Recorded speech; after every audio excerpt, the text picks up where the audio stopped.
I'd like to call to order this joint meeting of the Finance Committee and the Select Board on February 13th, 2025. And we will jump right in with our open forum. If there's anything anyone would like to, for open forum? Nope. Okay. And just a reminder for anybody on Zoom, if you have a question or want to make a comment, you can use the raise hand feature and we will get to you. Okay, a 7:05 agenda item is we're going to be going through the warrant for annual town meeting, which is our March 22nd.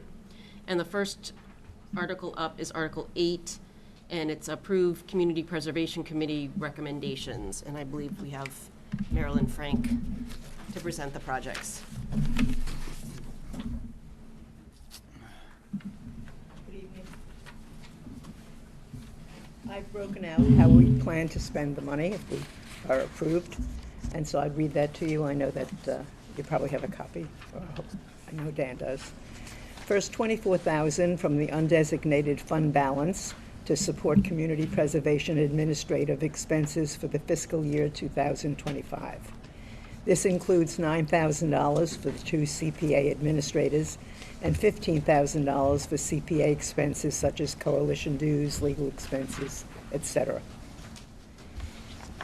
In order to meet the 10% affordable housing requirement for fiscal year 25, $341,746 was transferred from the undesignated fund balance to the fund balance reserved for community housing.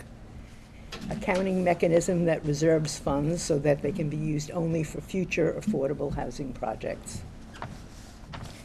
$890,000 transfer from the undesignated fund balance to the Conservation Trust Fund for future open space land purchases and any other related costs. There's an undisclosed property being negotiated right now, and the plan would be to use this transfer and the $1.2 million in the Conservation Trust to purchase these roughly 40 acres. $350,000 from the undesignated fund balance for the Forge VFW softball field lighting improvement project. $15,600 from the undesignated fund balance for the Meadowbrook Farm electrical, insulation, and plumbing upgrades needed to heat the two sheds located at 5 Gould Road and any other related costs. This money will be used to heat and insulate the two sheds that were purchased with CPA funds for food storage last year.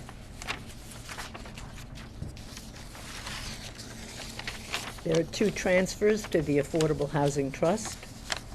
$50,000 from the fund balance reserve for community housing for the Westford Rental Assistance Program and any other related costs. This is administered by the Westford Housing Authority. Applicants must meet income guidelines to qualify. And lastly, $50,000 from the fund balance reserve for community housing for a multifamily detailed needs assessment targeting specific affordable and senior housing needs and any other related costs.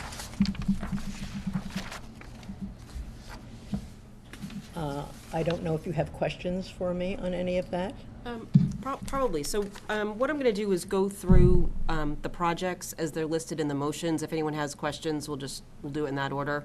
So the first one, the $341,746,000, that's for the community housing reserve. Anybody have a question on that? Nope. Okay. The $350,000 for the lighting project, the VFW field. Any questions? Just not a question specifically that. I just have a question about the Nutting Fields.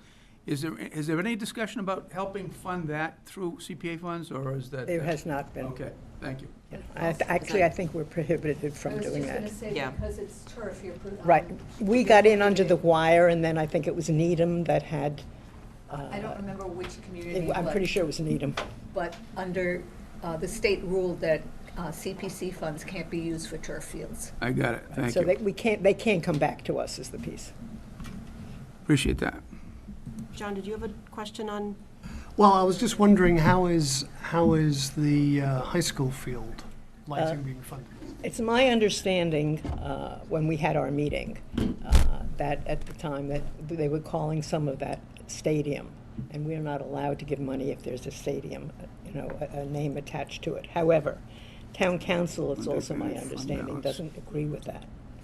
So I was going to suggest to my group and to you as well, I'll tell you that what I'd like to see is I'd like to have town council call the CPC in Boston and speak to Stuart Saganor and get some clarity on this.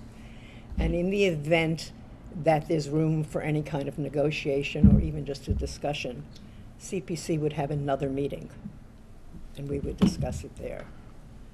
So we said no because of where we thought the criteria were. It's like tricky because it's not definitive. It's not something that's, black and white.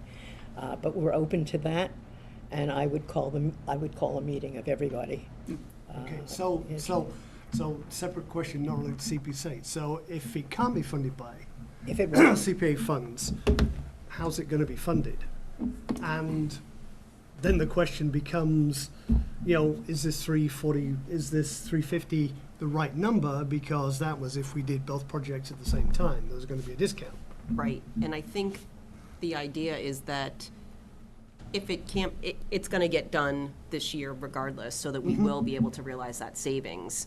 Correct me if I'm wrong, Dan, but it's just a matter of where that money is coming from. And I'm glad to hear that CPC will reconsider it, because I was gonna suggest that. We're or at least- willing to have that whole discussion. We're willing to flush it out. It's not a simplistic thing because there's no definition that says, black and I white. understand. So it's the same thing, it's the same thing for us. So we're willing to, to stop the clock, go back, and I would call a meeting. Tootie is ill, I'm sorry to say so, that she doesn't have an ability to speak to that. But by all means, we'd definitely have another meeting and a discussion. Yeah, Tom?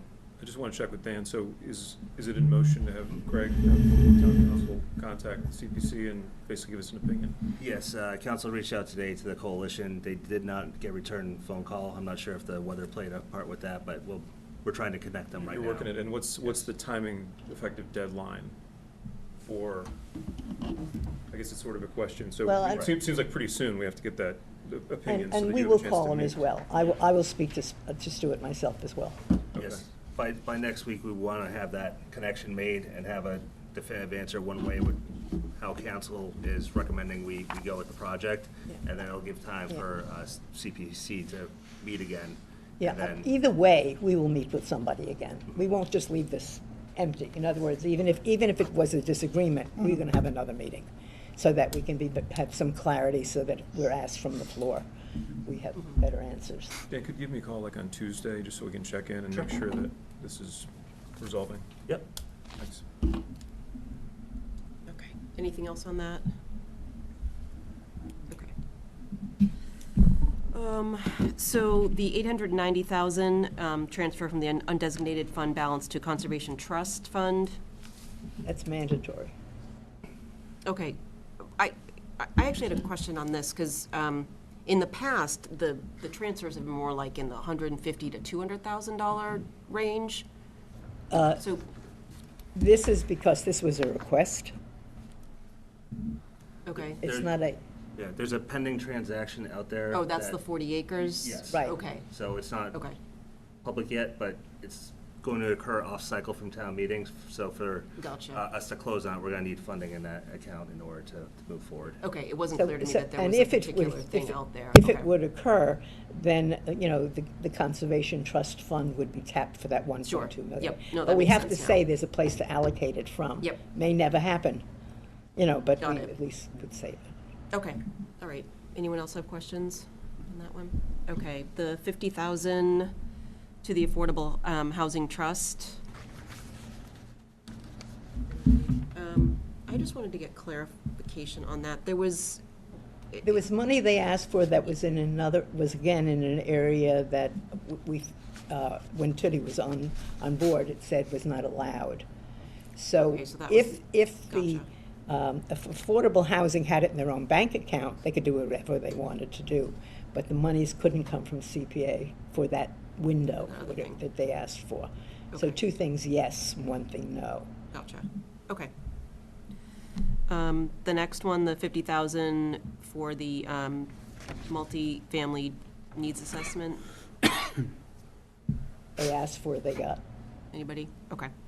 And then the Meadowbrook Farm for 15,600. Anyone have a question on that? So I wanted to find out, so, the application wasn't clear on what it was for, but you mentioned that it was the sheds that were previously paid for under Yeah, CPC, right? That's correct. These are obviously things that they found that they needed, that they didn't ask for. I mean, they certainly were true to their word, 90,000 pounds, I think it was, of what they raised. Is that, because that was another one of my questions, is 80 or what did they? 90,000 pounds of squash. That's incredible, on 1 acre, by using the gleaners as well. So, they came through with exactly what they said. Right. And that was only 1 year. They'll do this every year. And how much money was, do you know how much money was in the last, What we gave him? yeah, I want to say $1 million, but I'm not sure. I can't remember. I can look it up. okay, I thought it was 100,000 something, 150-ish, think it or was somewhere more. in that range. Yeah. Okay. Was there any discussion around, I mean, 15,000 is a relatively small amount, and sort of thinking that, it might be nice if the Meadowbrook Farm put up that small amount rather than coming to the town again. Was there any discussion on that? No, Okay. because he had given us the acre.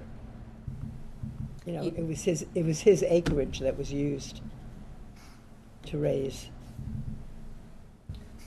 Right. yeah. So, no, there was none. Okay. Okay. And we didn't see this as something that's gonna come back again, It felt like it was something that they hadn't thought about. and Yeah, then which they sort of had a need concerns me a for little after. bit, honestly. I know, but it's just the way it was. Okay. So are there any other questions on any of this?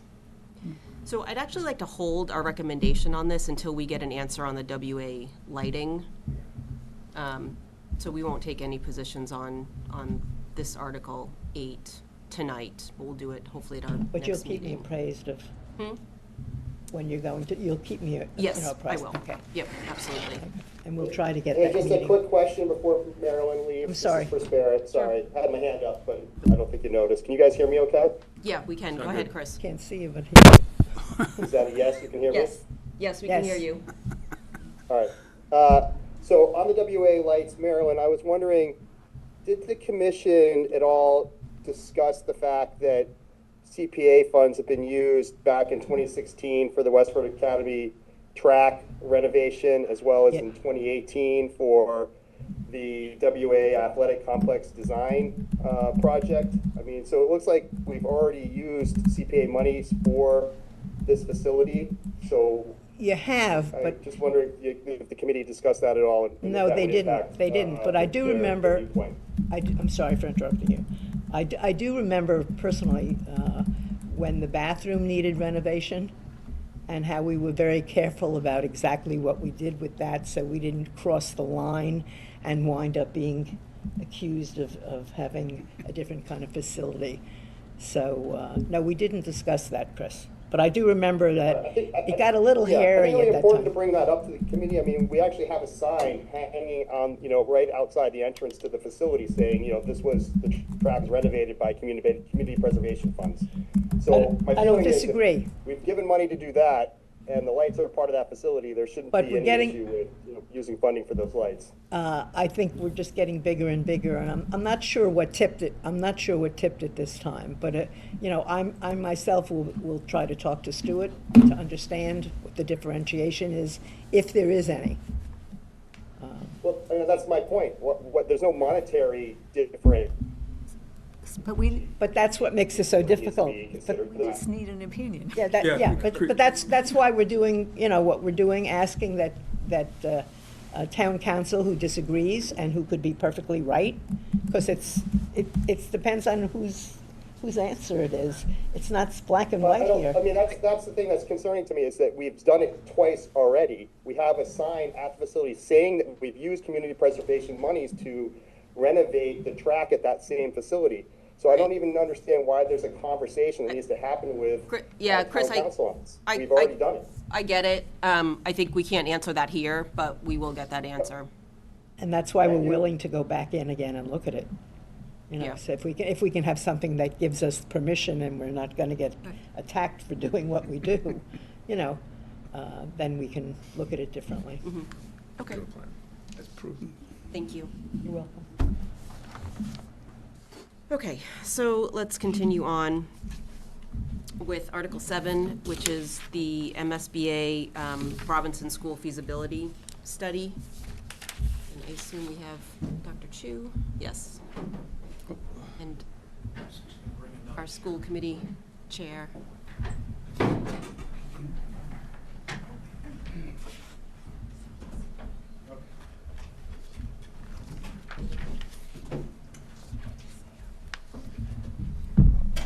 Hello.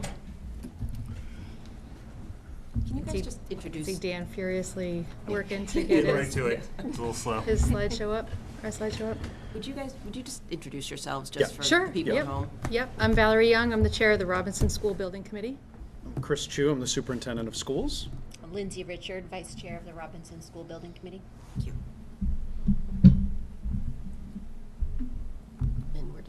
And we have a presentation Yes, so, yeah, coming we have up a presentation. momentarily. Sorry. Yes, Yeah. that's Yep. okay. All right. So there's an asterisk in case the article number changes, but at this moment in time, this is about Article 7, which is worded as approving the MSBA Robinson School Feasibility Study. You can see our membership for the committee at the bottom there. We have representation from the school committee, the permanent town building committee, the select board, director of facilities, superintendent, 3 residents who have, all three of which, have experience with school building projects, and 2 of which work in the construction field, I would say, that have been really valuable. We have a member of FinCom, and I don't think I'm forgetting anyone. It's cut off. Yeah. So we've been meeting since December, and worked together to put this presentation together. So we really just wanted to start with laying out some context for what this article is asking to do before we even start explaining what's behind it.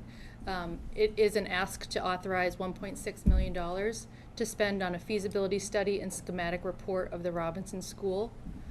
We'll get into a little bit more about what that breakdown includes, but at a high level, it includes an owner's project manager, architect fees, and a full analysis of 2 sites. This step is really important because it fulfills a requirement for the MSBA to conduct this study in order to move forward. This process would also lead to reimbursement if it turns into a project, but even the feasibility study is eligible for reimbursement. The MSBA sets a reimbursement rate per community and per calendar year, and right now Westford's is at 48.05%. They included the 1/10 of a decimal, so I keep carrying that over just in case. I don't know how many dollars that works out to be, but. We'll take it. And just to make sure that when we talk about feasibility study and we talk about this large amount of funding, that it does not at this point authorize or approve a future renovation or construction project, and it does not increase taxes.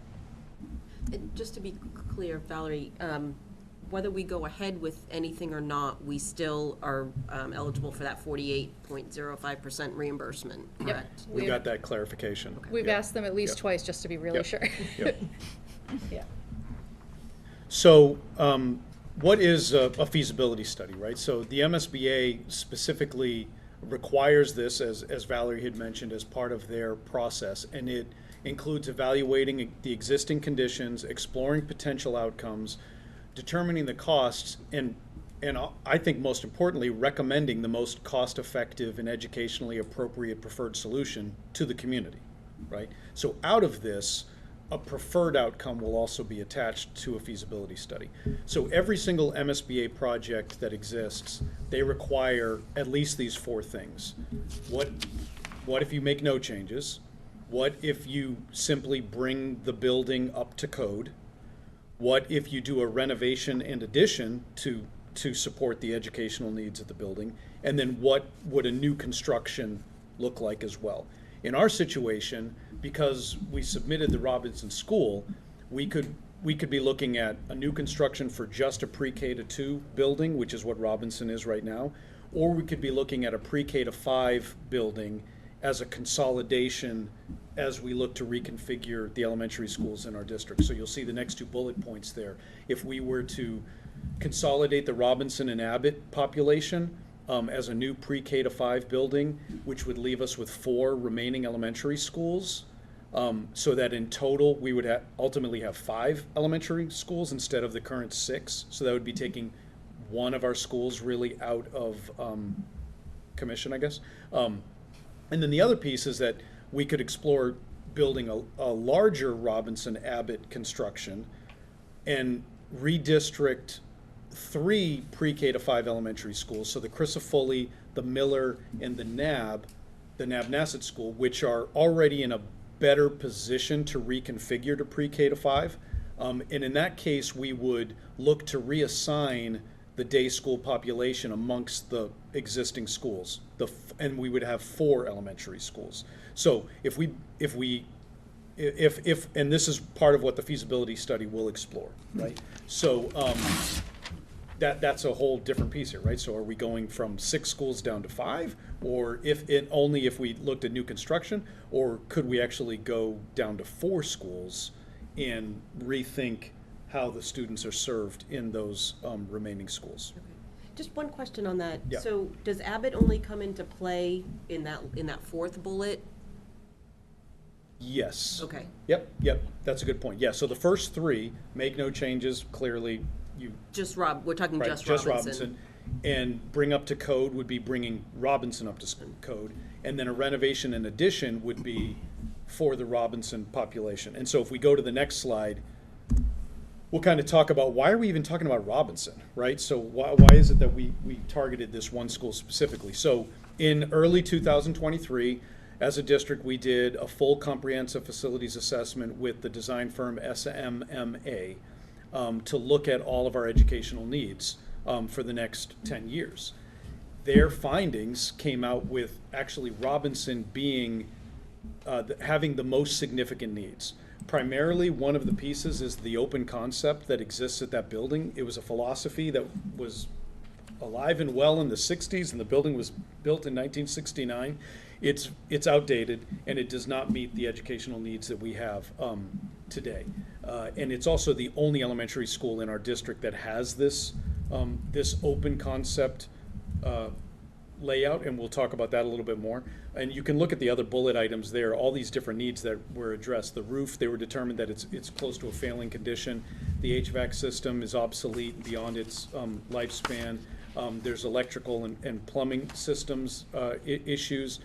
The actual spaces of the instructional areas within the suites are smaller than what the MSBA guidelines think you should have for classrooms. The art room that they're using right now it actually has no external windows. It's right in the middle of the school, and it's an incredibly small room that was never built to be in our room in the first place. And one of the other interesting factors is that the library is in the heart of the building, which is a great idea in theory, but it has no hallways next to it, so it actually connects directly to all of the suites. And so there's just constant interruption as students are moving at any time throughout the day. And there are areas of the building that aren't handicapped accessible, which is clearly a problem. So one of the things we also just want to highlight is just this notion of that the MSBA, as we submit information to the MSBA, they look at the most the buildings throughout the state that have the greatest needs and would have the largest, a project would have the largest impact on the community as well too. And so what they tell us, this sounds very awkward to say, but one of the things that I was advised to do, and when I've talked to multiple superintendents, and the MSBA will also say this as well, they actually tell you when you're submitting schools, put your worst foot forward.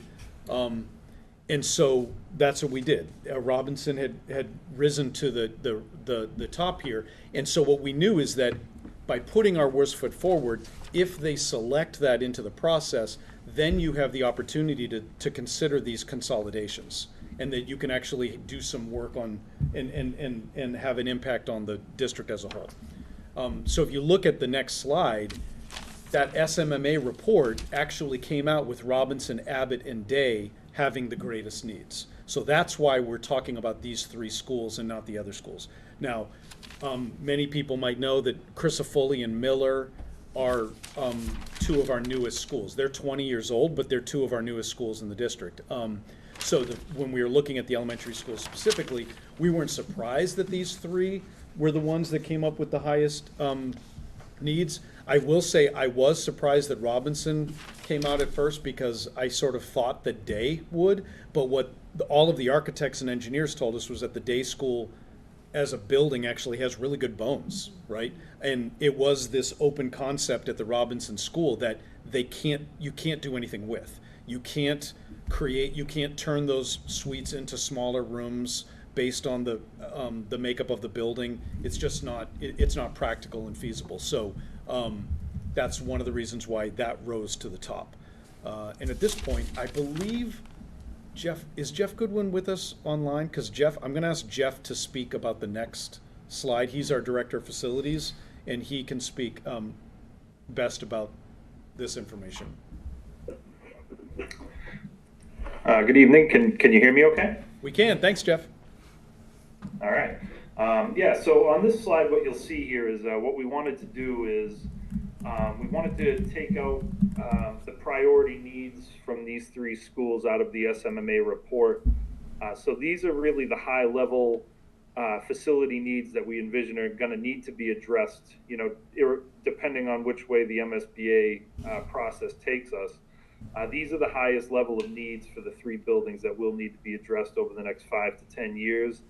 Obviously, pretty significant dollars amounts here in all three of the buildings.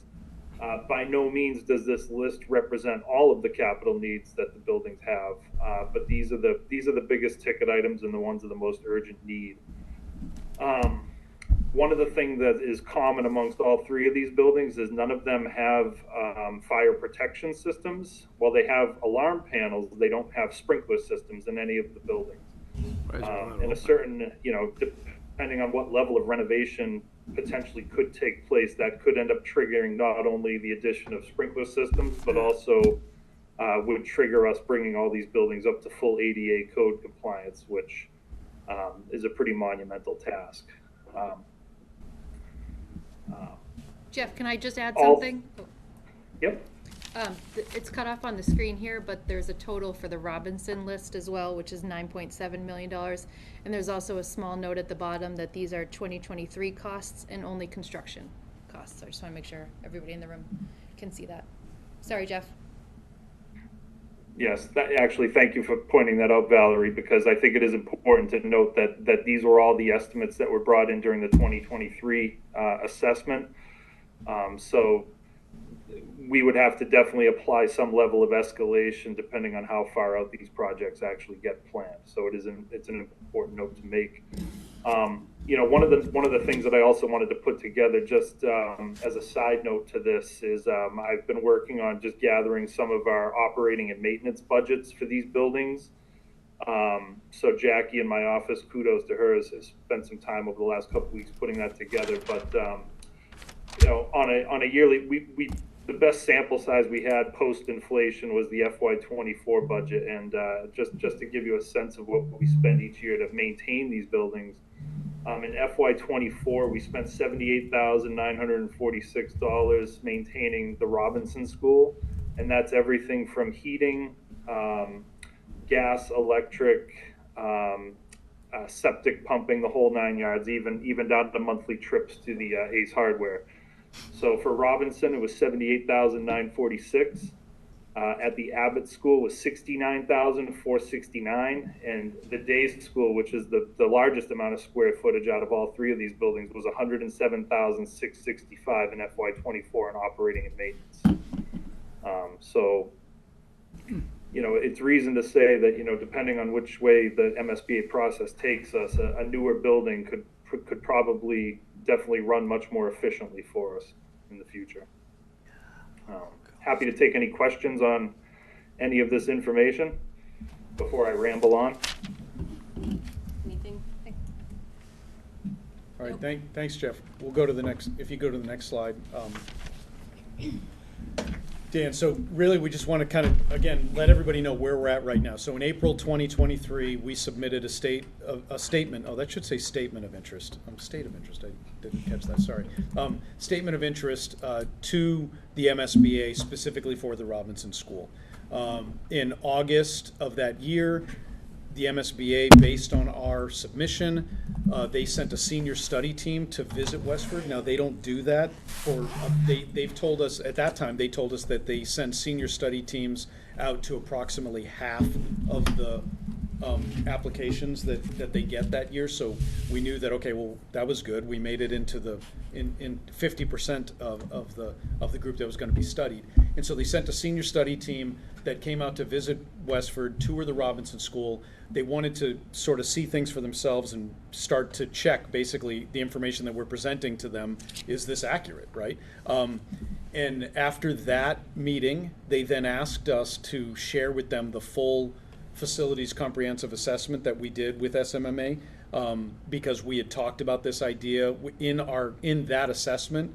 There's data regarding the community conversations that we had around reconfiguration and about talking about possible consolidation. So they wanted to see that. They were very interested in the fact that we were interested in examining consolidation, because that's something that they support and because that can have a really positive impact on the school community.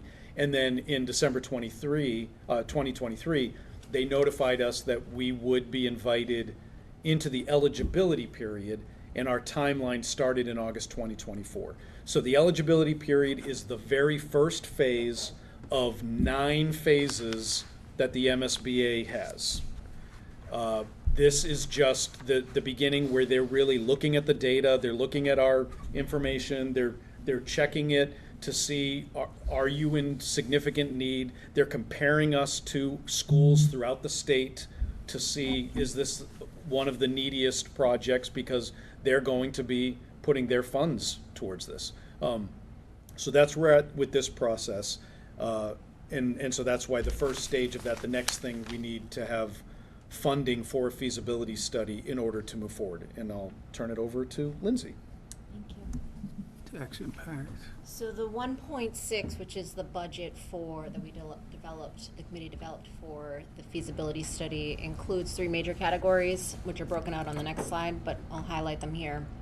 Owner's project manager, which through the next part, there's an interim step in the MSBA process before we kick off the feasibility study. Once, if and when funding is approved, we will, the town will submit a request for qualifications out to the certified owners project managers, and through a competitive qualifications process, select a firm that will come on board to manage the study on behalf of the town and manage the project during the feasibility study, and then they would stay on for the duration of the project all the way through construction.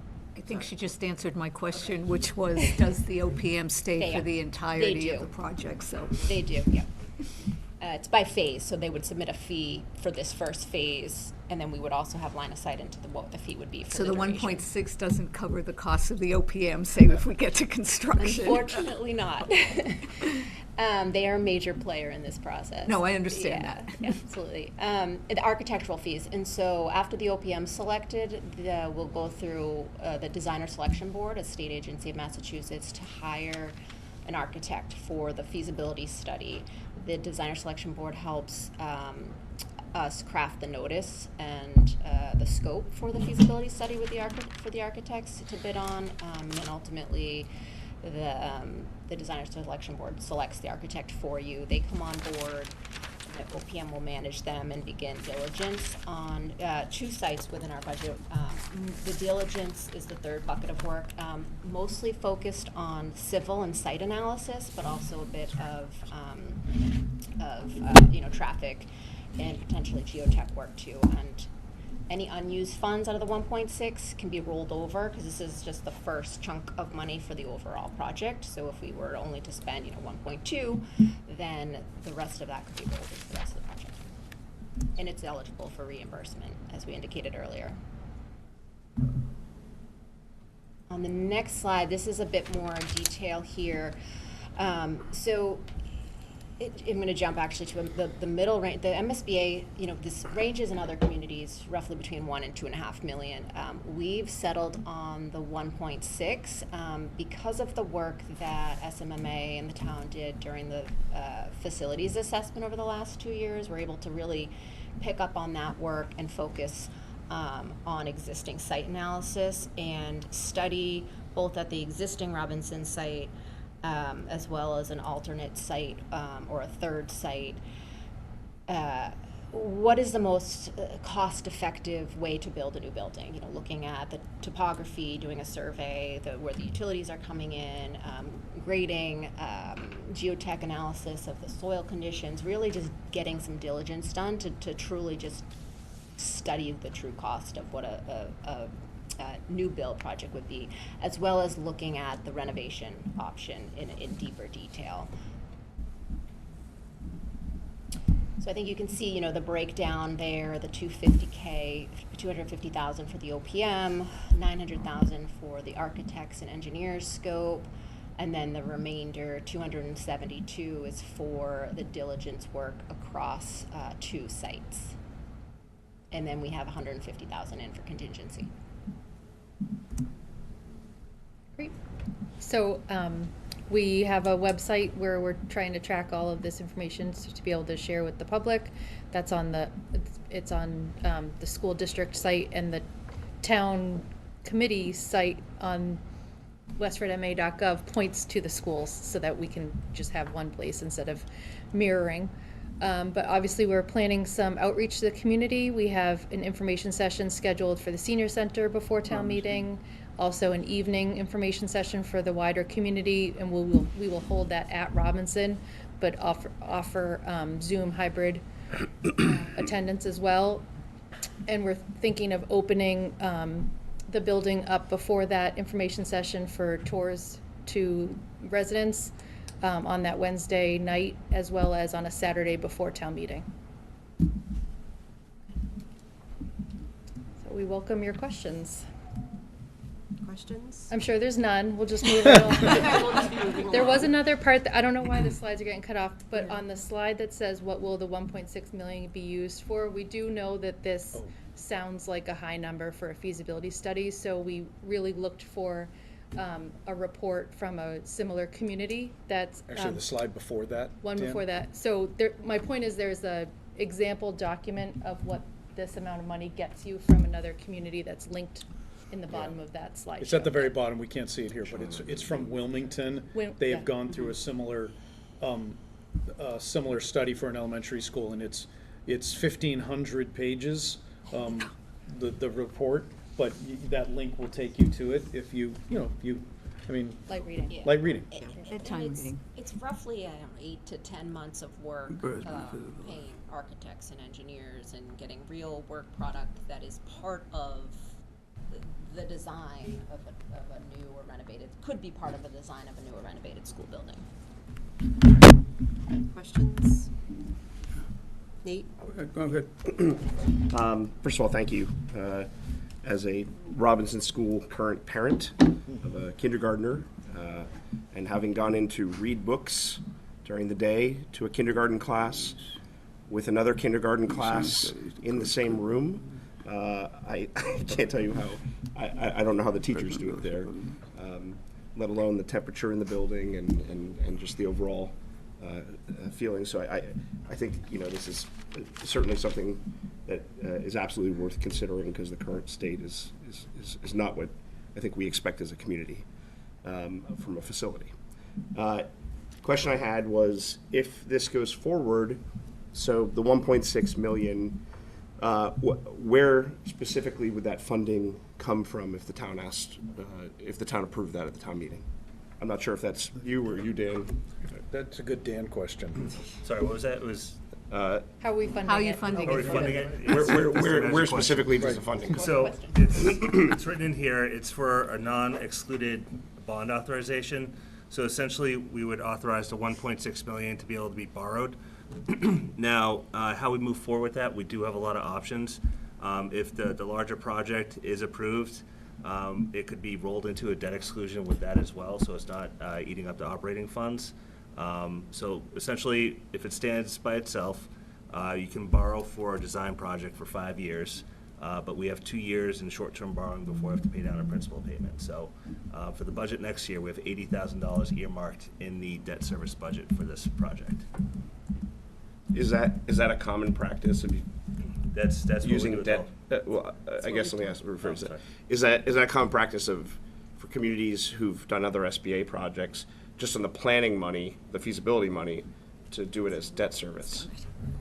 I mean, the main project should go forward, obviously, but, at 1.6 million, I'm just trying to understand using debt service for that. Yes, 1.6 million would be a large part of our reserves. So, typically anything above 500,000-600,000, we're considering borrowing for regardless, so we can spread out that cost over time.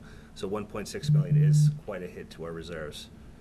That, Okay. I think, would put us really close to that 5% minimum select board policy. And we don't have that in free cash. We do have it in free cash, but again, it would hurt our capital plan next year if we did use all that free cash this year. So it's good to have some balance going into next year, especially where our projections on local revenue are a little bit more aggressive than they have in past years. Okay. My only concern with it is the notion that, if we do debt service on it, that's going to add to our annual operating costs over time for something that's, I look at it as one-time expense, one-time funds. And debt service is the exact opposite of that. And, we'll have to spread it out over a long period of time. So that just raises a lot of questions and concerns for me.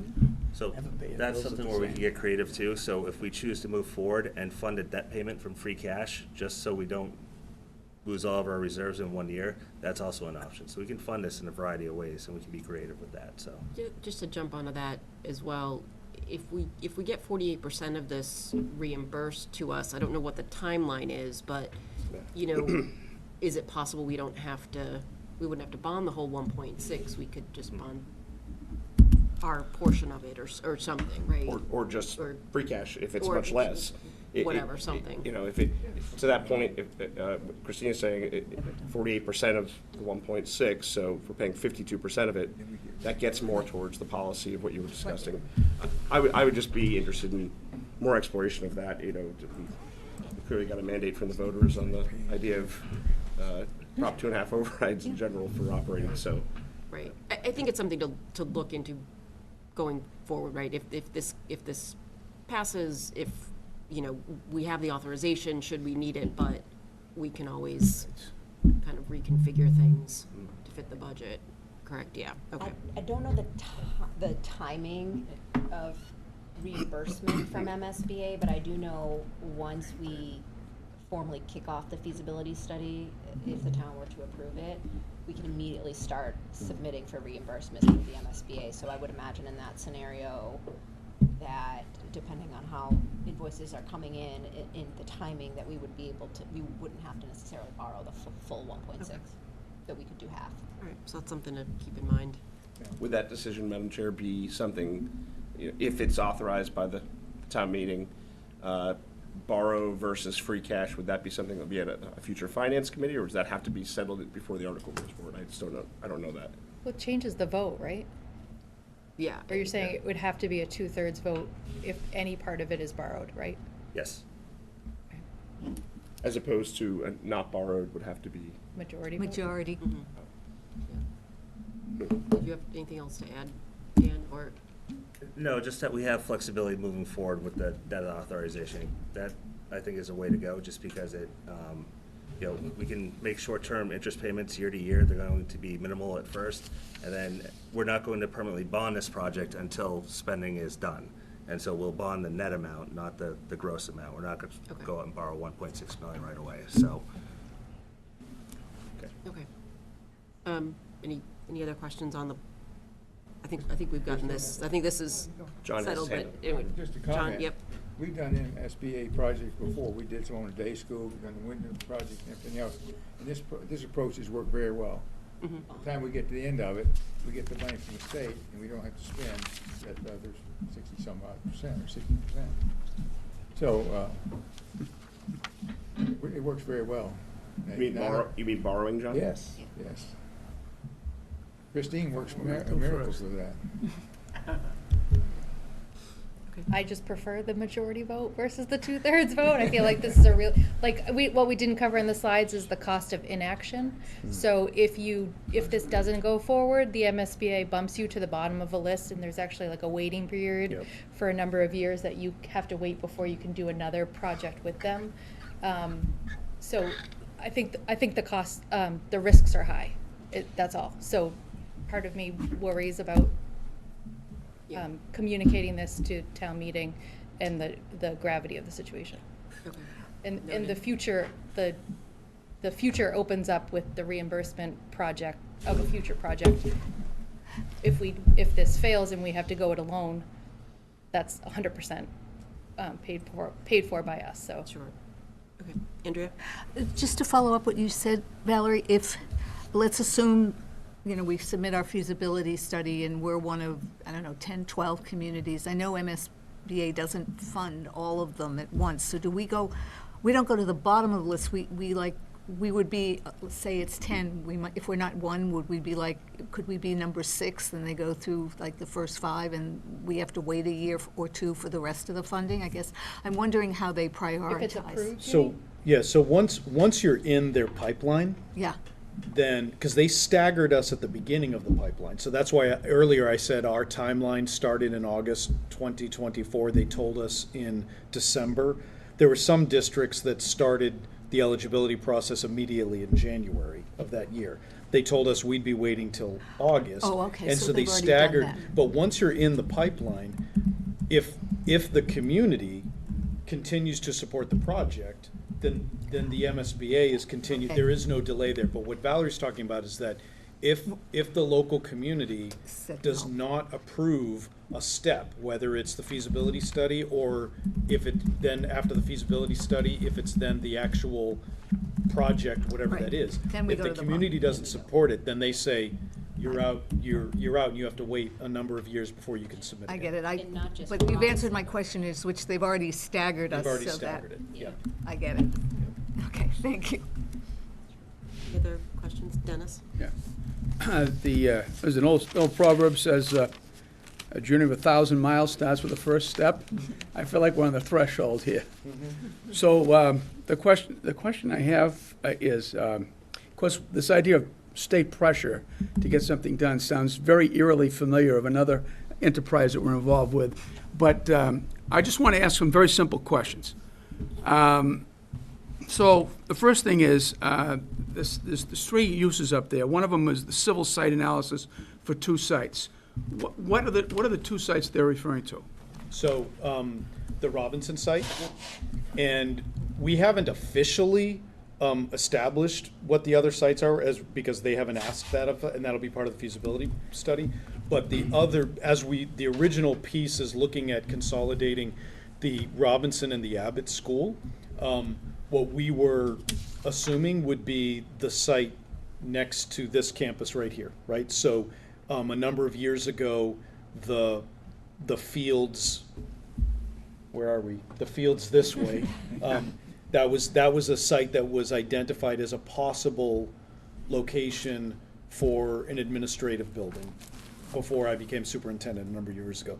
So when we were working with SMMA, now they didn't do an analysis of the sites, but they understood that, okay, those somewhere on the Robinson campus over near Crisafulli and Westford Academy, that would be the first spot, and then the second spot would be up here. One of the things that we've talked about as the Robinson School Building Committee, a number of people said that we really need to make sure that we do our due diligence to explore a third site and to look to see, is there another option in Westford that exists for another site as well too. So we plan to to look into that to see if that's something that we can look at. So, in other words, there's two sites actually involved here. There's a Robinson and a potential administrative building are involved. Is that correct? No, Am I no, hearing that? I mentioned the administrative building only because that's what was, that's the site that's this field over here next to Abbott on the other side of the parking lot was identified as a possible site for, none of this project includes building an administrative building. Okay, all right. And the other thing is, just, you know, I get the idea about the situation with the Robinson conditions. I have 4 kids that went there myself, and I'm concerned, just to ask the question, is what, is there a present capacity to reassign those students now to different schools as it stands right now? So I'm glad you asked that question, because one of the things that we've also been doing, and we alluded to, we've been doing a space utilization study this year as well too. It is, some of that information is in the backup slides that we can look at. But on March 3rd, we're going to be doing a full presentation to the school committee about the space utilization project. And the short answer is no.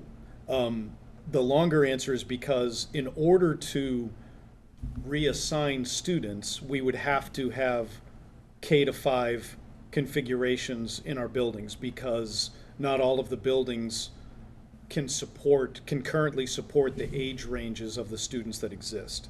And so at present, we wouldn't be able to just move either 3 to 5 students or K-2 students, because their other counterparts that are supporting that age level can't support that number of students, and so we would have to do work on the other buildings that we have, and more significant work would need to be done at Abbott. Abbott was built to be a high school, and it's now a 3 to 5 school right now, so there's challenges there. To actually bring preschool and kindergarten and 1st to 2nd graders there, we would have to do some serious construction with bathrooms and facilities and things like that. The day school was built to be a middle school. It's supporting 3 to 5 right now. It also would be challenging to bring in the youngest of our students to that building as well too. Miller would be able to become, I think, a pre-K to 5 building with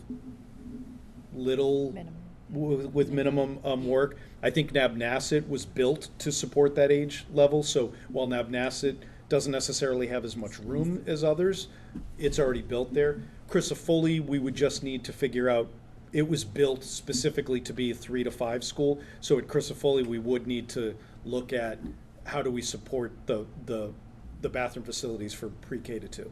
Okay. And the other one is, when you talked about, when I was listening about the MSBA, they offer, at the end of this exercise that they'll be engaged in, they'll offer a range of options, or do they just offer you one option? They say, this is what it's supposed to be. So out of the feasibility study will come a preferred option. So the Robinson School Building Committee will be able to vote to say what they think that the preferred option is. And the MSBA, one of the first things that I said was that they come out with saying what the recommended most efficient and best educational option is for the district. So they will have their opinion, because they're going to be putting up 48% of the reimbursement. So they do have an opinion. I'm not sure necessarily how that plays into it. Lindsay, you've had more experience with it. You might know, but I do know they have an opinion.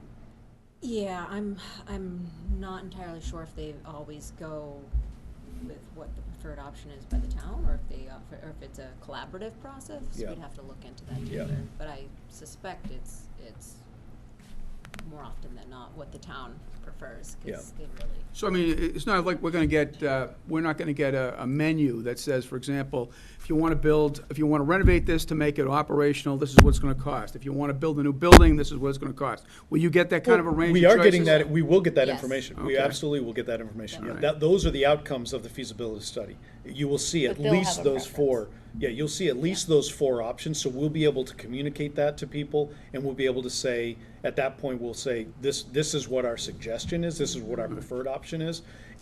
And one of them will be with MSBA partnership, or others are on our Yeah, own. Right. I do think that they have room for for that, like, if we want to do something different than what they thought we should do, I think depending on what our choice is, there might be some game changers where they're like, no, we're not gonna support that. But they might be like, well, we think you should do this, but if you chose to do this, we'll reimburse this instead of, You gotta will and deal with them. I feel like I've seen that Okay. somewhat, yeah. I got two questions and I'm done. So the next question I have is, I asked Christine Collins, she was very gracious enough to look at some numbers for us. And at the last meeting, these are all tentative numbers, they're not actual numbers.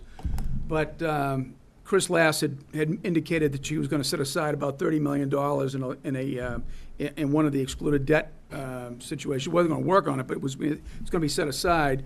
And then there was a mention about she offered a school that she worked on for $78 million for a building school, for building a new school. And so we looked at the tax hit. And the concern that I have is for $30 million, you're going to add about $243 to the tax bill. If you go to $78 million, you're up to $632 on the tax bill. And that's in addition to the library, which we're carrying is $185. So these are big hits on, and if you're concerned about passing this, you're going to take that into concern. But Dan, as I understand what you're saying, Dan, is that as far as funding is concerned now, this $1.6 million doesn't affect it's no excluded debt. It's simply basically a borrowing prospect, which is contained within the current budget. Am I correct? Yep, and there's just one vote at town meeting. Okay. for that. All right. Thank you. Any other questions, Tom? Can I just ask, so Dennis, the numbers you just came up with, is that after the reimbursement or before? Well, that's a good question. I was going to ask, since you asked it, I'm going to ask it now. Dan talked about the reimbursement. So the question I have is those numbers that she did give, how would the reimbursement affect those numbers? Well, we don't have project numbers yet, so I can't really talk to a number per se, but I can tell you what we will do is, say the project costs, $80 million or something like that, and we get the 48% reimbursement, so we'll get basically $40 million back. We're only going to bond the $40 million that's left. All right. Yeah. Dennis, through you, Madam Chair, but while I appreciate Dennis's, due diligence, I do have concerns with just throwing out what the tax hit will be, something that the rest of us haven't seen necessarily, and also that's an average. So, there's a lot of what ifs there, and and I just want to be careful that we're not trying to set this up as it's going to be more expensive than it's going to be for taxpayers. No, my only concern was, the reason I brought it was the town manager that opened up this whole session to you, telling us we had a structural deficit. So, you have to bear that in mind when you examine these things. And I never claimed that these numbers were the actual numbers that we're going to be involved with, but I just want to give a little scale as to, if you're talking about building, in this context, it's going to be an enterprise. Sure, but by the time we consider when that tax hit would happen, those numbers are going to be dramatically different for a number of reasons. Sure. Could be better or worse. And I think it's worth, we're understanding too that we have a really great opportunity here. We're not just looking at one building in a vacuum to replace. That's going to be more expensive. We are looking at an opportunity to do long-term planning across all of the Westford Public School facilities and create long-term operating efficiencies by potentially taking two buildings offline, one or two buildings offline potentially, and that will create overall operating efficiencies that could counter some of those. Yeah, well, I don't like the price tag of that option. I do like reducing the number of buildings just after the budget task force and realizing that our 9 school buildings really has a lot of overhead. Yeah. That's an interesting. More energy efficient Sure. buildings are more energy efficient these days as well, Yep. and it's all a lot of Along those same lines, the school admin building is going to be coming at some point. I mean, this building isn't going to last forever. It shouldn't have lasted, It it keeps shouldn't have going, lasted it this keeps long. going, but, yeah. I mean. 1,000 years. But should, could we consider using Abbott or Robinson as an admin building if you kind of go down that path of decommissioning one of those school buildings. I think there's a lot of options as to what, and if it's those two buildings, if it's even all three buildings, if it's the Day, Abbott and Robinson building, I think then the town we'd have a lot of options as to what they could be used for. Yeah. The sites and or the buildings. What's the timeline for the feasibility study? Like, how long does that take? So the feasibility study is typically like 8 to 9 months? 8 to 10 months, yeah. So through, by the time we were to get a project team on board, but through the end of the year. Probably at least a year from town meeting, realistically, by the Yeah. time you, okay. Could Dan just explain the borrowing process one more time if he has a chance?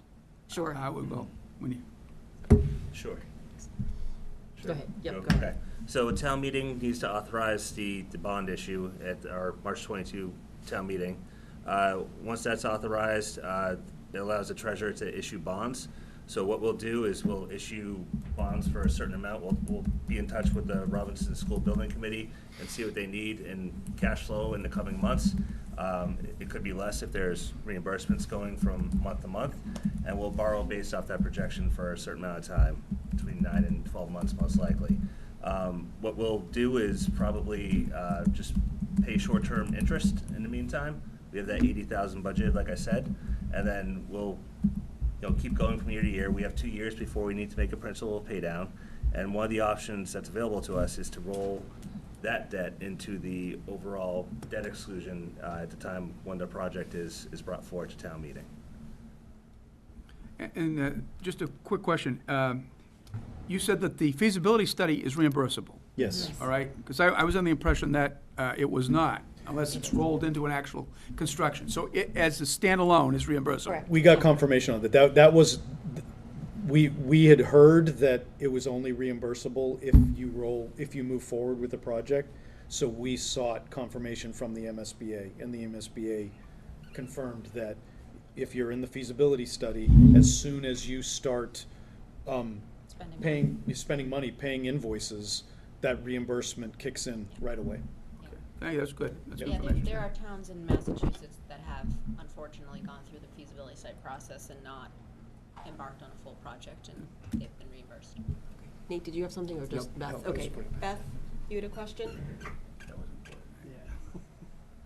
Yes, I was just wondering, well, first of all, as a Robinson parent, I'm very pleased to see this moving forward because I think it is a much needed project, and I think the ability to consolidate some buildings would be helpful, I think, for future budgeting and, maintenance costs, energy costs, and then, to be able to use Abbott and maybe potentially combine like a town office building with school administration building at Abbott, I think would be a great use. So I think there's a lot of potential in the project.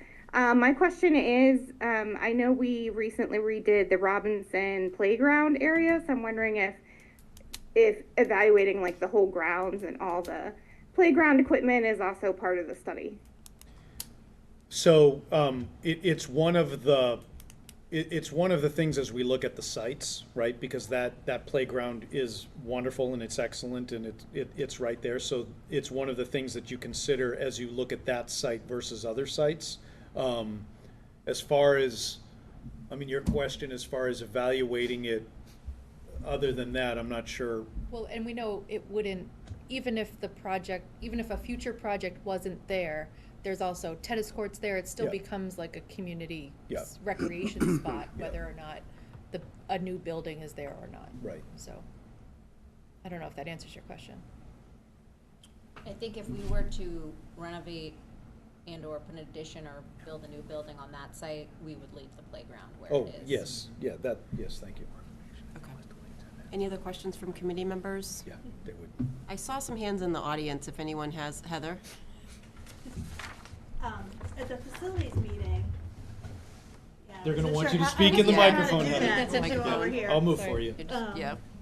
At the facilities meeting, 3 of the 4 options had Abbott rolling into town buildings. So I'm curious how integral and necessary this is from the perspective of the select board. Because it sounds like it's dependent, what the town does on this study as well. I don't think the town has any plans that there's no existing town plan that says that the Abbott building is hardwired into some future plan for us now. I don't know if is that your question? Well, three of the four options were to kind of pull Abbott in to be used as a town resource. Mm-hmm. So it seems like this is kind of an integral part of the town's plans, but it seems very disconnected when it should be connected. You're talking the town feasibility Yeah. study, planning study. Okay, I still haven't watched that yet, so I'm not. So, Tom was there, and he's on that. I'll let Tom speak. Oh, okay. Go on forward. Can you just introduce on yourself? Robinson. He's on the Robinson I'm on School both Committee. committees. Okay, okay. Tom Winberg on the Permanent Town Building Committee. Okay. I actually raised that point at the facilities, that, we have to make sure that we treat that option during the facilities discussion as contingent on what the Robinson stuff does. And so the facilities, I'm pretty sure, is saying, hey, if It's available. if it's available then, but it's not presupposing any outcome from this. And to be honest with you, the facilities is so early in the discussion that it's really not part of.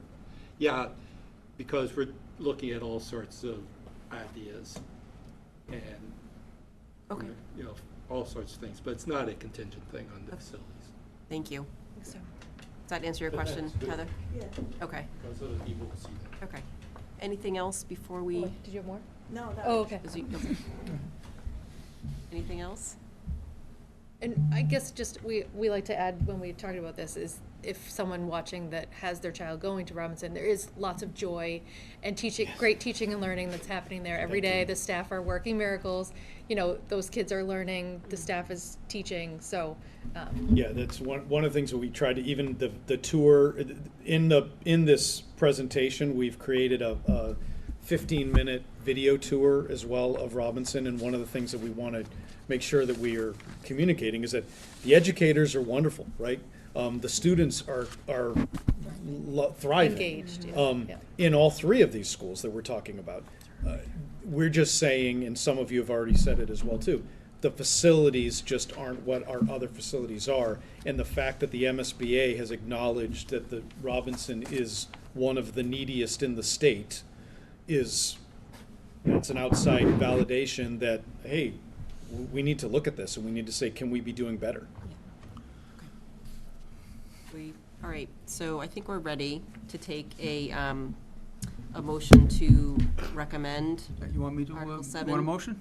I would like a motion, All right, please, so yes. I'll offer a motion.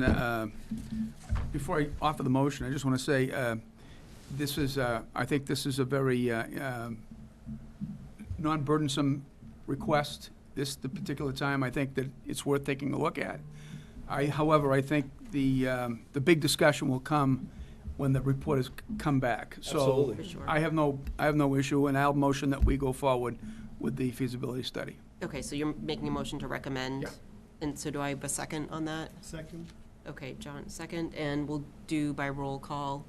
Nate? Aye. Aye. I'm an aye. Shelby? Aye. Dennis? Aye. John? Aye. Do I have Beth? Aye. Hari? Aye. Shinji? Aye. And John Leffers? Aye. I got everyone. Okay, so passes unanimously.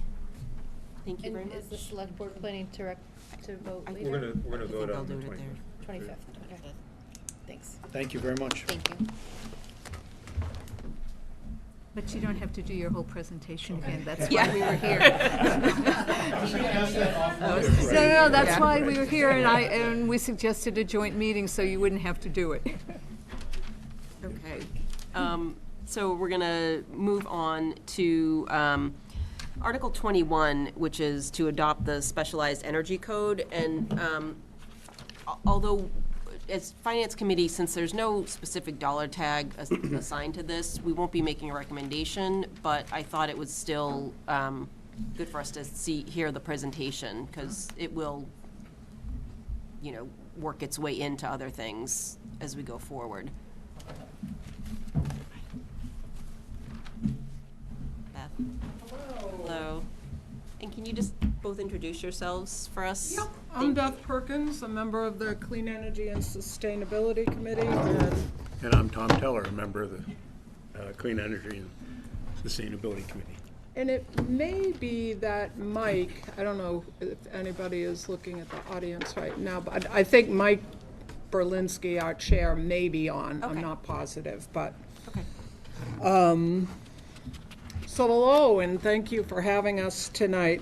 I'm going to start off the presentation with a very quick background of who we are and why we're here talking about this new building code for Westford.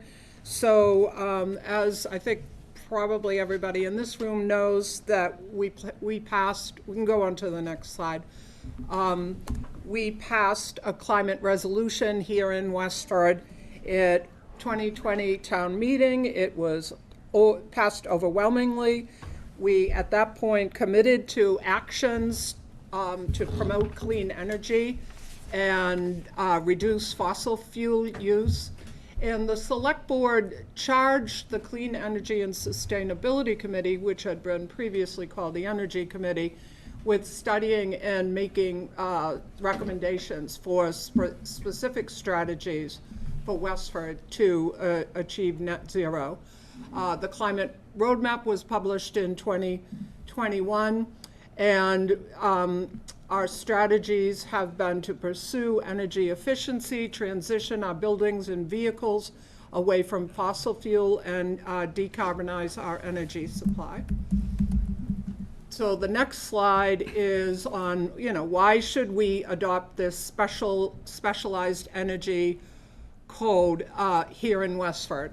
And it's called a specialized energy code, but it's a building code, and we're going to get into more detail with that as we go on. We believe it's a key step for our climate roadmap. Buildings are the largest source of emissions here in Westford at 58%, and building codes are the way that we actually, it's our primary policy for impacting new buildings.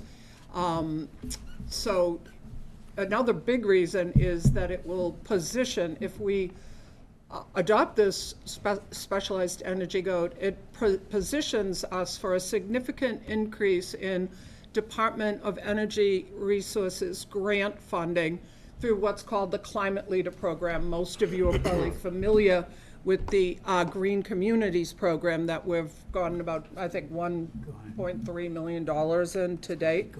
Well, the Climate Leader allows us to get a lot more money through that state program. And they are providing this year $60 million to the communities that are part of the Climate Leader program.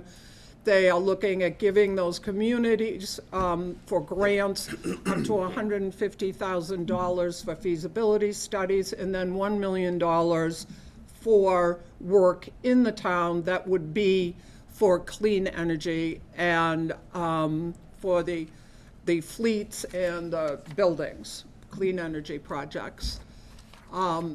Another thing that we're seeing as a benefit of this is that the code, this new specialized code, requires the super energy efficient passive house standard for large multifamily developments. And I think people understand that there are some developers that want to come into our community and build large multifamily developments. So we believe that this will result in a significant reduction in energy loads because those big apartment buildings basically need to use this very strict passive house standard, and we'll talk about that more. We're going to say multiple times during this presentation that it only impacts new buildings. I think that's very important to understand, so it doesn't affect any renovations or additions, because new buildings are the easiest and cheapest to make 2050 compliant. It offers consumer protections that we'll talk about, and it does not impact the J.V. Fletcher Library project, which is the big project going on right now, because number one, that project is all electric, and this does not impact all electric. And also, because that project is a renovation. It's not a new library, it's a renovation. So the next slide. So these are the 3 different building codes that we have here in Massachusetts. The base code, stretch code, and at the pinnacle is the specialized code, and that's what we're talking about today. We right now are running with the stretch code, which is in the middle. 48 communities so far have approved the specialized code, so we're not asking Westford to do something brand new. I'm going to look at a map on the next slide that shows which communities have adopted the code. I know this is going to be hard to read, but it's 48 communities, and they are actually from all across the state, including urban towns, suburban, and some rural communities. And around us, and I think that's important to know, you know, area communities, which area communities are using the code. Acton, Chelmsford, and Carlisle and Bedford have already adopted the specialized energy code, so we're among friends. The next slide is just some fast facts on the code. Already mentioned that it's new buildings only. Also, so doesn't affect renovations or additions, also doesn't affect all electric buildings or EV charging. The EV charging would have the same rules and regulations that it does with our current building code. There are incentives available that we're going to talk about. And then up on the top on the right is multifamily passive house, which I mentioned. That's an important part of the specialized code. Also, with the specialized code, you can use fossil fuels. So you might have heard a rumor, or you might have heard that some towns are considering building codes that restrict any use of fossil fuels. That is not this. Fossil fuels are allowed. But if you decide, I want to build a new house, I don't want to go all electric, there are 2 main requirements for residential. And one is that they will need to pre-wire for future electrification. So if they decide after the house is built that they do want to install an electric water heater or an electric stove or heating system, you will have a plug there that you can use to plug it in, and you'll have circuitry that's already in the walls to support that. So this is where the consumer protection comes in. You won't need to break down the walls in order to add electrification in the future. So you'll have to pre-wire, and then you'll also need to install some solar energy. And we'll talk about that more. So next slide is just a breakdown of what is required for new residential buildings. Again, all electric, nothing mixed fuel, you need to pre-wire. And then the solar that I was mentioning earlier differs based on the size of the home. Homes smaller than 4,000 square feet must include a relatively small amount of solar panels, and homes considered luxury homes over 4,000 square feet need to offset the use of fossil fuels with the on-site solar. There are, the code does allow for homes that are not situated correctly or have a lot of trees, and there are ways that you can reduce the amount of solar that's required. Basically, if your house isn't situated correctly or has too much shade. And then the next slide is new commercial and municipal buildings, including schools, have the same requirements that I just talked about for residential. So if they're all electric, and by the way, we have, Westford has guidelines for their municipal buildings. This was done a couple of years ago was the Energy Committee working along with the Permanent Town Building Committee. Was right before the library got kicked off. We set what our standards are. And the standards for our buildings, for new buildings, would be that a new municipal building would be all electric. However, if you didn't want to go in that direction, you would have to do the pre-wiring again and put solar on the roof. So, been a lot of questions about costs. How much is it going to cost? And this is for residential construction. Renovations and additions, no cost. New electric single-family homes, no cost, meaning there's no difference between the code that we have right now and this new specialized energy code. New large single-family home that chooses to go mixed fuel over 4,000 square feet, cost would be roughly $24,000 after incentives. And that would come with an estimated annual energy saving of $2,200, 22 or 23, my eyes, 22, because of the savings from the solar. That's the operating savings for solar. And if you decide to do a smaller home with mixed fuel, the cost would be roughly $13,000. Again, you would have energy savings, and that for that size house would be estimated at $1,400. Now, overall, that's less than a 2% increase in construction cost with annual energy savings, providing consumer protection for future buyers, and the solar could be leased. So that cost doesn't necessarily have to be an upfront construction cost. For large apartments or condominium buildings, they need to use the passive house building standard. So what is a passive house? It's a performance-based building standard that focuses on significant reduction of energy use. And this is through insulation and a very strong envelope, and it's a very strict building standard that has a resulting decrease in the electrical load for that building and the electrical costs for that building. We'll talk about it a little more on the next slide. So the heating loads on a passive house can be reduced by 90% or more compared to a typical building, and overall energy use reduced by 60% or more. They also provide a significant improvement on indoor air quality and comfort. So the next slide is that the passive house, which was relatively unknown in this area, even 5 to 8 years ago, is now scaling very fast for multifamily buildings.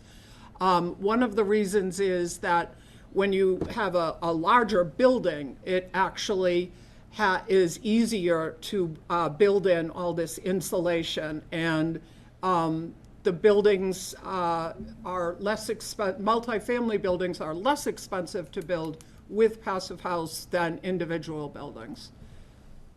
So there's 1,300 units, 13,000 units pursuing this certification in the state, and over a third of them are low-income projects.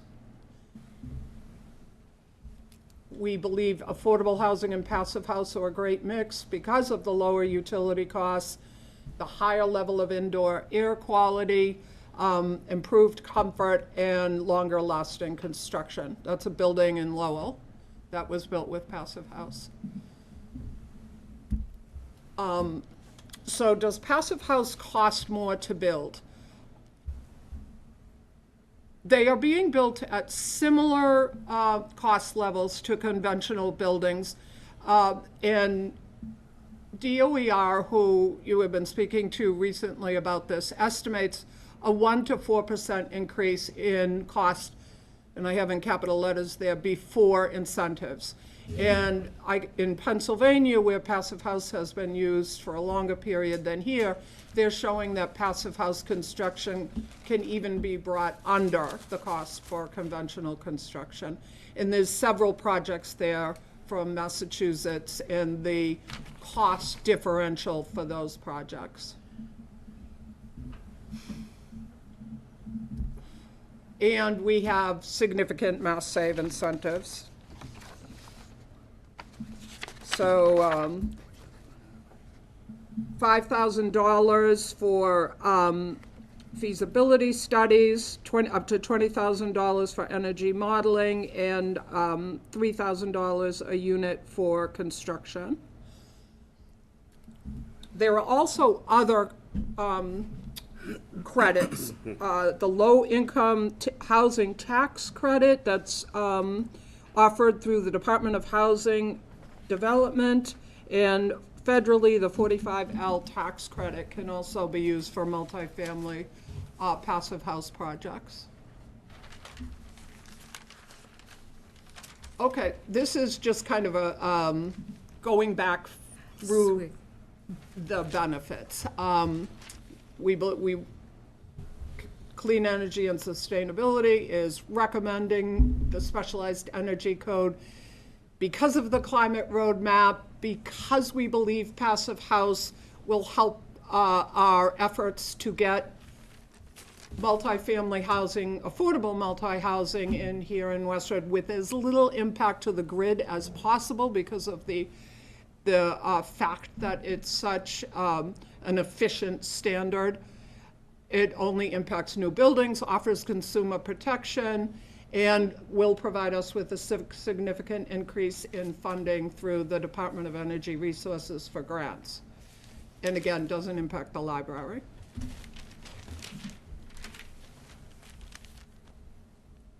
Thank you. Any questions from any of the committee members? Good, Dennis? Thank you for the presentation, very informative. I just was a little confused. One point when you were talking about costs and renovations on single families, you were talking about new large homes would see about a $24,000 increase, and I think small homes would see about a $13,000 increase with some energy savings, I think like $200 and $1,400. Is that the same as what you were discussing about very recently, how you were talking about the passive home cost would be, the cost would be increasing by just 1 to 4%? No, Okay. no. See, the passive house relates to the large multifamily buildings. Okay. So that's one aspect of the new energy code, and the other is on single-family residential. And the single-family residential were the numbers that you just brought up, the 24 for the large house and the 13. Those are for those the pre-wiring and for the solar that's required for those houses to offset the use of the fossil fuel. Good. Second question is, obviously, you addressed the idea of affordable housing, which is important, because it would appear on its face that this would actually create an obstacle to affordable housing. Just by that even 1 to 4% in pricing would make it very difficult, and in some regards force people into larger apartments where it's cheaper. So I'm just kind of wondering, is this sort of like the death knell for single-family homes, or is it basically going to be able to adjust itself? You see what I'm saying?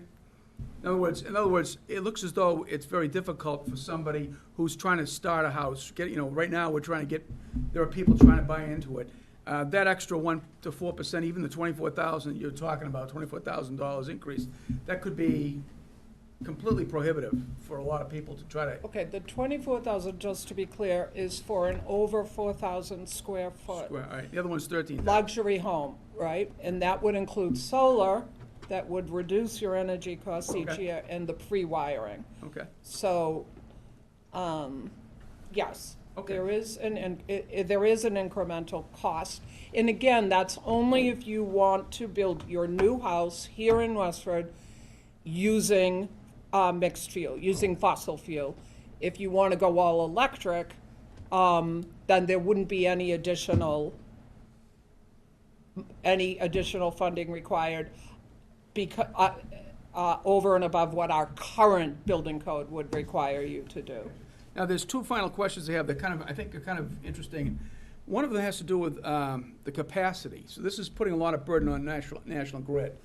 And I had heard some information that some of the proposed multi-units were having problems getting connected to that, or were actually said they didn't have enough capacity.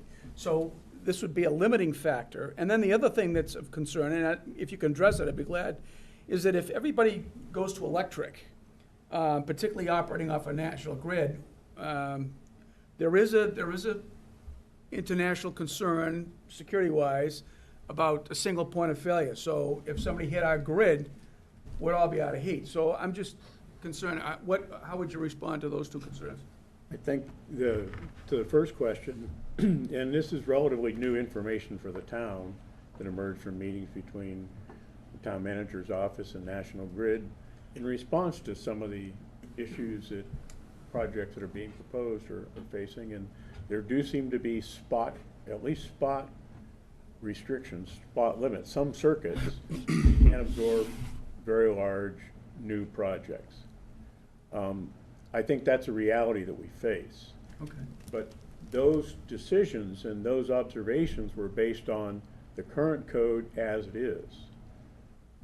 The information that we have, and we're getting more information about it, is that the specialized code and passive house for projects such as those that were being proposed would actually mitigate those issues rather than further complicate those issues, because the electrical loads of passive house projects for heating and cooling and for other energy requirements are significantly reduced compared to current construction under the current code now in effect in Westford. I see your point, yeah. The second question, Dennis, I've forgotten what your second question is. Second question was, you're putting all of the heating Yeah. into a single point, which if it failed, would be, could be catastrophic, so.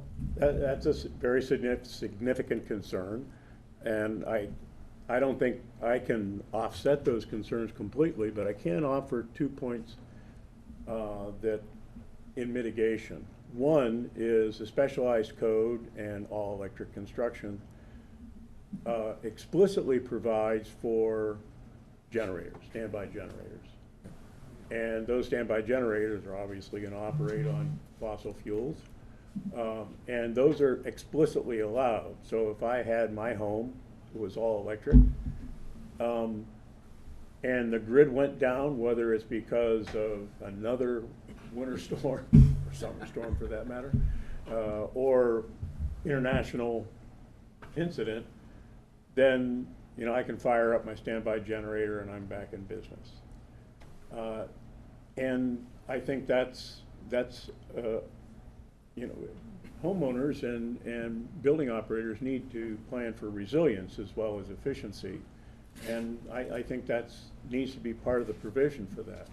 The second point is that, again, passive house, the energy loads are so little, they've done studies, and there are studies and then there are studies, but they've done studies where a typical apartment in a passive house large multifamily project can be heated by as little as the amount of energy produced by an electric hairdryer. And just with the normal people living and breathing and doing all those things that warm bodies do, the rate at which those units cool is much slower than the conventional construction, or that would warm up would be much slower than in the summertime. And so the the capacity of those units to coast through relatively short periods of power outage is far superior to conventional multifamily construction, both of which are frankly far superior to what our individual single-family homes can tolerate. Good, thank you. I'm just gonna, Hari has a question, and then I'll go to you, Nate. Yeah, so in one of the slides, I saw that there is a subsidy for evaluating, and then there is subsidy for feasibility study. So how much would each new construction house will get the subsidy? And who would be the subsidy charged to? Westford residents or National Grid or state? The slide that you referred to specifically referred to multifamily mass save incentives. There are similar incentives that would apply to single-family projects. We didn't have those on the slide, but those are incentives that are provided by Mass Save, and Mass Save is a mechanism which is itself funded by the large utilities in Massachusetts. So essentially, those are funds that are required that those facilities set aside for those projects. The bottom line, they wouldn't be coming from Westford residents. I didn't Would they be understand. coming from Westford No, residents? from No. Mass Save. They're coming from Mass Save. All set, Hari? Awesome, thank you. Okay, go ahead, Nate. Thanks. First of all, I'm a big fan of the work you're doing on this. I'm also a practicing all-electric homeowner myself. With, I bought it that way. We didn't do it. We're very fortunate, but with ground source and air source heat pumps and solar and battery storage. So, Wow. I think it's really great. It works for people out there who think it doesn't. It works fine. It's reasonable. And so my questions to you are, and I was glad to hear about the generator in the event of the international attack that Dennis referenced, or any other power outage, that's still available to people. I have two questions. One is, if this is passed to the specialized code, would our anticipated new multifamily housing as a result of our MBTA communities and other efforts then be subject to this moving forward? Well, that would be subject to the timing of it. And one of the things that needs to be determined over the next week is what Westford is going to put in the motion for town meeting for the effectivity date of this new code. So DOER doesn't dictate that. Codes either go in, new building codes either go in on July 1st or January 1st. So we right now are working with town staff to figure out the best implementation date. We were originally thinking this January 1st, but we may move it further out to even, later in 2026, later. That's But I what we think- need to decide with them, so. But the further technical question is, if a project is permitted before that effective date, whatever it is, then it is not subject to the specialized code. Okay. It can meet the code, and if it's all electric, it's the same. Right. And if a project is permitted after the effective date, and the town does choose to adopt the specialized code, then that project would be subject to the specialized code. Okay. From what we heard from town staff, the first project, which is, I guess I call it the Powers Road project, the larger project, was submitted as all electric. They submitted their work order request to National Grid as all electric, and it was accepted by National Grid. The second project, which is the Regency, submitted, and they're on the same circuit, unfortunately. So they said, no, we're not gonna need to do a study. They resubmitted as mixed fuel, and they were also denied. So there is on that circuit, there is an issue. And those are both according to the current code now in effect. Okay. Right, they weren't even thinking about this new code. They see. were looking at the older code. But Great. one of them was all electric and wouldn't be affected by this, the one that was approved, actually. All set. Thanks. Thanks. Any other questions? All right, thank you very much. Thank you. Thank you. Thank you. Okay. On to Article 2, which is to approve FY25 budget supplemental appropriations and transfers. Great, I'll bring up my Okay. presentation, and I'm kidding, I don't have a presentation. All right, so this is a typical article that we have every year. First, for the 423 snow and ice, we have a $400,000 supplemental to that budget. This is planned each year that we fund this from free cash. And I hear we have some more weather coming this week, so we will be spending some more, but we are still under the $800,000 total budget. Back on January 23rd, I came to you with a reserve fund transfer request for the Veterans Services expenses. We do have an individual who's receiving a max benefit that is new this year. So at that time in January, we funded $7,000 through the FinCom Reserve Fund, and now we need $9,000 from town meeting to get through the rest of the year so we can continue to fund those expenses. And lastly, we have $945 for risk management, and in particular, it's for our Medicaid account for health insurance, so it's for retirees over age 65. We did get a 13.8% increase this year, effective January 1st. So this allows us to pay the bills through the end of June and gives us about $20,000 contingency for any new retirees that might retire between this time. What was the price, Dan? The $945? It's $220,000. The next one is for the Recreation Enterprise. One of their programs has really taken off. It's the speed and agility class in the youth sports. So for recreation, they collect a 20% administrative fee on top of that. So the more they issue that class, the more we're just making money off the top, not using any of our resources. So it's a good problem, but we need to make sure that they can continue to offer the class.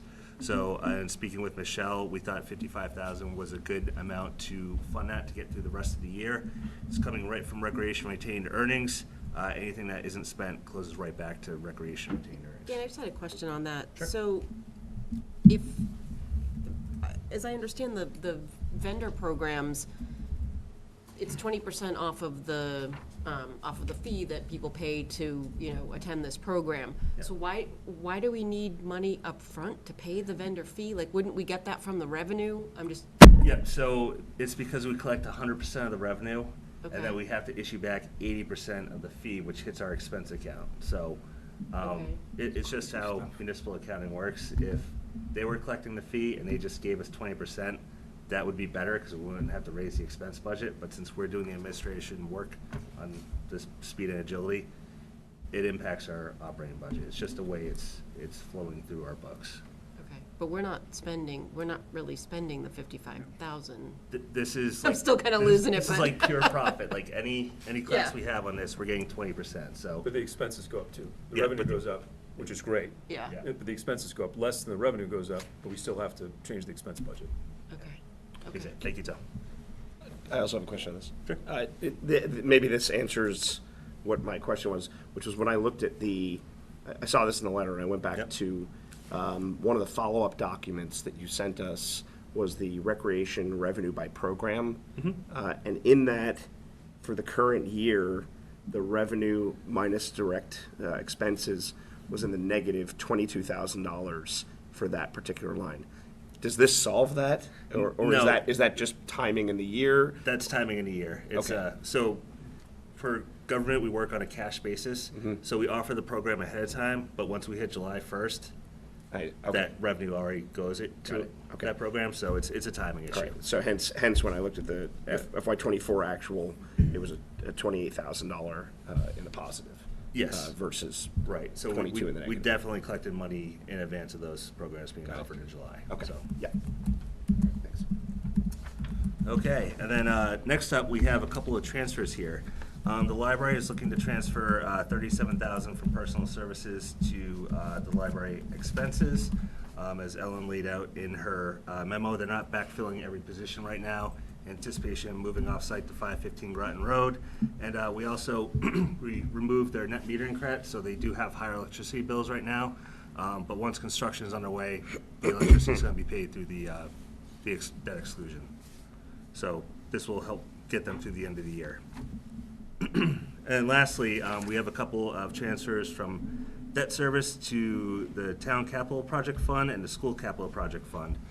This is something that we had thought of during the budget process, where we had a couple of projects. The town one is the Plain Road Phase 1, where we've only spent around $75,000 year to date in our project because we've been using mitigation funds from Newport Materials. For that small of a cost of a project, it makes no sense to permanently bond that moving forward. So where we have some existing space in our debt service budget this year, we want to transfer that and just pay off the project, and then we don't have to borrow it. And same with the school side. We've had a project out there, let's see, it's for the Blanchard roof. Those bids came way under for the HVAC rooftop units. We're talking like $112,000, which includes some contingency, where we had earmarked $1 million. So we didn't have to replace some of that stuff, which is fantastic. So we want to make sure we just pay that off. Does that close out the debt exclusion? Not the debt exclusion. This is the $1 million that was non-excluded. Okay. So we won't have to borrow for that. And then we also have the exterior access controls for the Westford Public Schools. That's about $170,000 that facilities has been using since 2020. We've made pay downs to that project over the years, and where it's at $170,000, we have that sitting there. We just want to pay those off and be done with the project. So this frees up about $242,000 estimated debt payments in the FY26 operating budget. Excuse me. Okay. Any questions on those? You want a motion to approve? Yes, please. I'll move. Recommend. All right, a motion to recommend approval for Article 2. Okay. Second. Thank you. And all those in favor, I'll do a roll call. Nate? Aye. I'm an aye. Aye. Shelby? Dennis? Aye. John? Aye. Hari? Aye. Shinji? Aye. Beth? Aye. And John Leffers? Aye. Okay, and that passes unanimously. Thank you. On to Article 3, which is appropriate for perchlorate expenses. This is another one that we see every year. It's recurring. It's the same amount as last year. We provide a budget within the materials there. This is to pay for the ongoing expenses to do with perchlorate, which happened 20 years ago or so at this point. So it's our ongoing article. We're closing in, right? Like, Do we have an end date in Yeah. sight? There's no end date. I know Kristen's had talks with the DEP, but they're in no rush to close this down apparently. So yes, Kristen has been working with them. So Okay. I don't have the exact information on that, but It's like a contaminant. Nate's like, what is perchlorate? It's perchlorate, a yeah, it's a- contamination in yeah. the ground, right? yeah, that got into some. Yeah. It got Something into the happened? groundwater from blasting when we were doing the highway garage. Oh. Back in like 2001. Blasting contains perchlorate, who knew?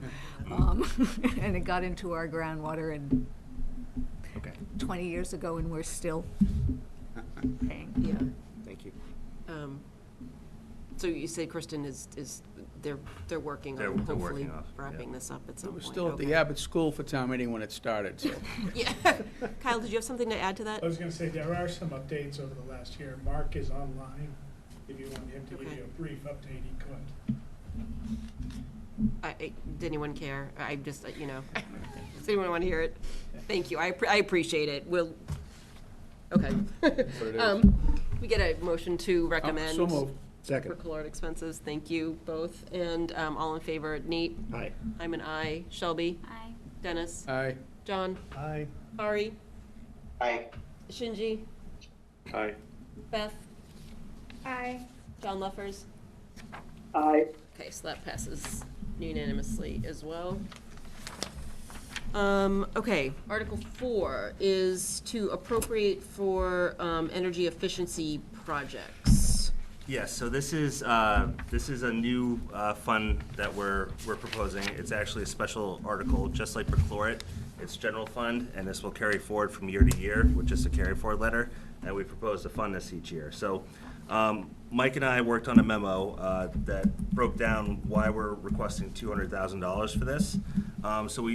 Mike has been working closely with Jeff Goodwin to do all these energy efficiency projects within town, which is fantastic.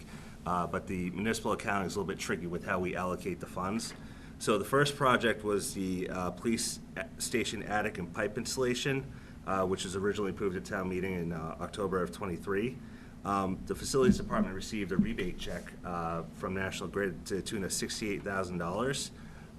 However, it was issued to us, so we need to reappropriate those funds back at town meeting. They're sitting in our bank right now, and it's just an accounting mechanism because municipal accounting is not that flexible. But it doesn't cost us any more. It just puts us into the position where we can finish that project for us for phase 2 coming up soon. The other part of this was Mike and Jeff had worked at the Miller School and WA on doing some weatherization projects. We got a Green Communities grant for $97,000, and then we got National Grid rebates for $108,000. So that covered the entire cost of the project. Again, it's just a mechanism to reappropriate those funds to close out the balance. And then we're asking for $23,000 in seed money for future projects next year, so we can take advantage of these time-sensitive National Grid projects.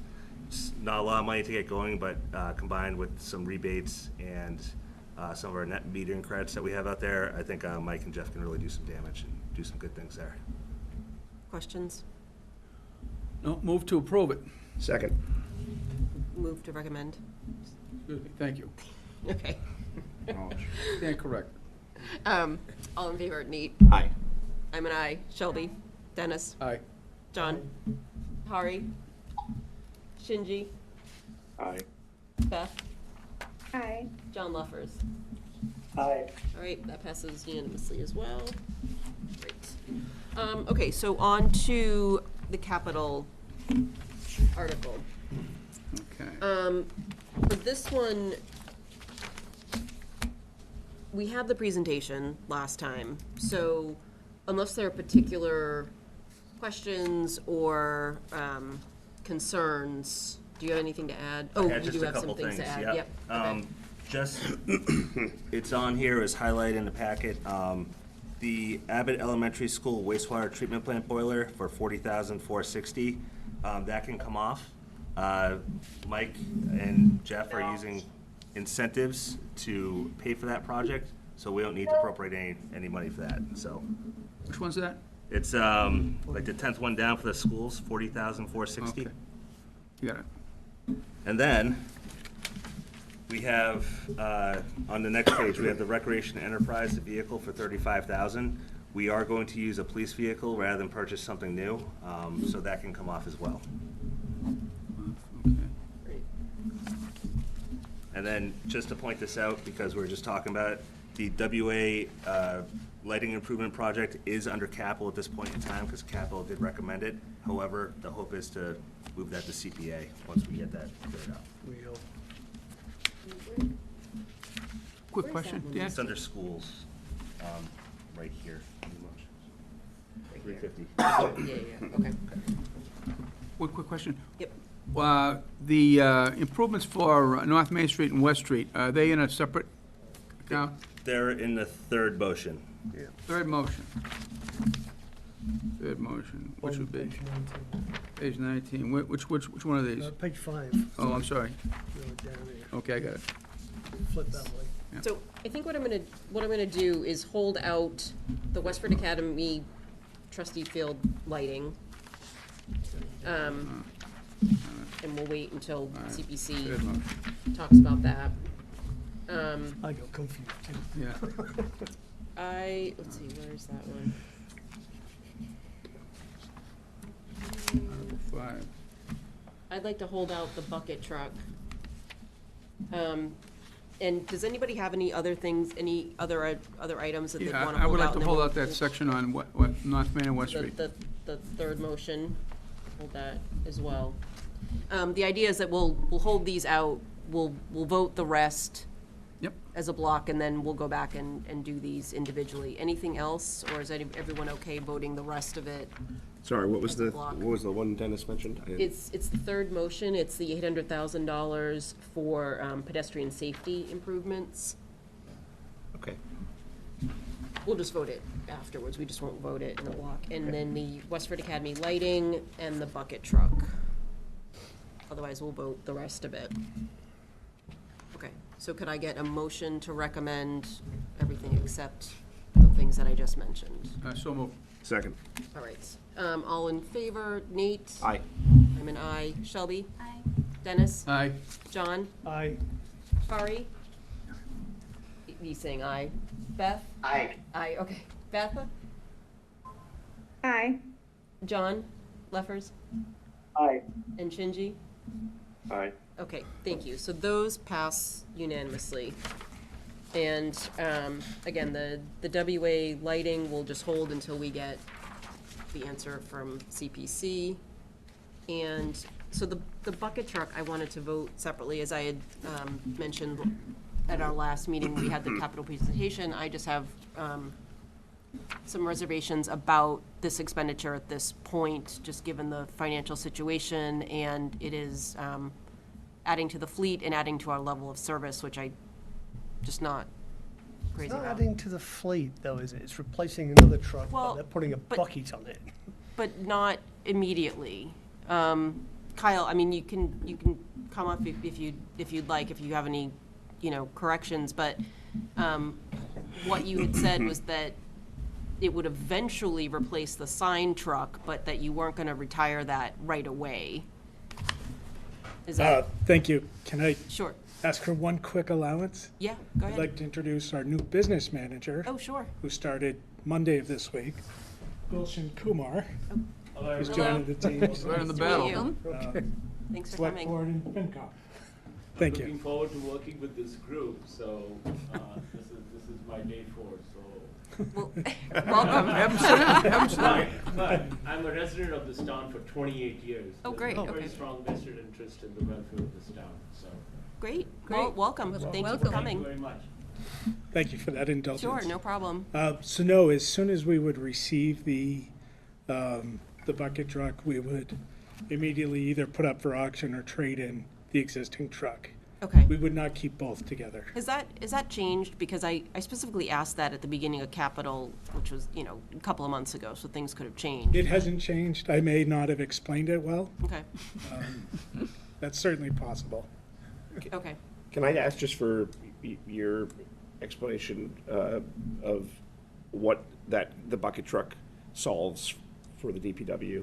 Sure, it solves a whole bunch of things for both DPW and facilities. Chiefly, from the tree warden budget perspective, that budget has never been lower. In fiscal '25 and fiscal '26, it's funded at $30,000.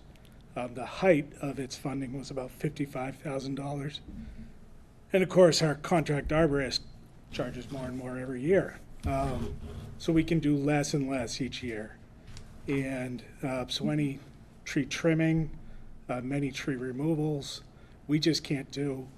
And we're at the stage where when residents call for tree service, unless it's an imminent threat, we just can't do it, so we defer it. So chiefly, it would help us in our tree program. Other areas that it would aid us is it would improve safety in a lot of operations we currently do. The banners that go up in town center, we're on ladders on trucks.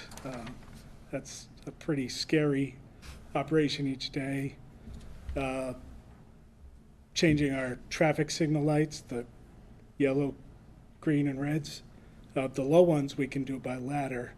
The high ones we have to call our consultant to come and do because we don't have a bucket truck. A whole bunch of other things like that. I could go on for a while. On the facility side, it's a similar story where they're deferring maintenance because they simply don't have the money in the budget to rent a piece of equipment to get up on the side of the buildings, clean side of buildings, all sorts of preventative maintenance, doing work on the fascias.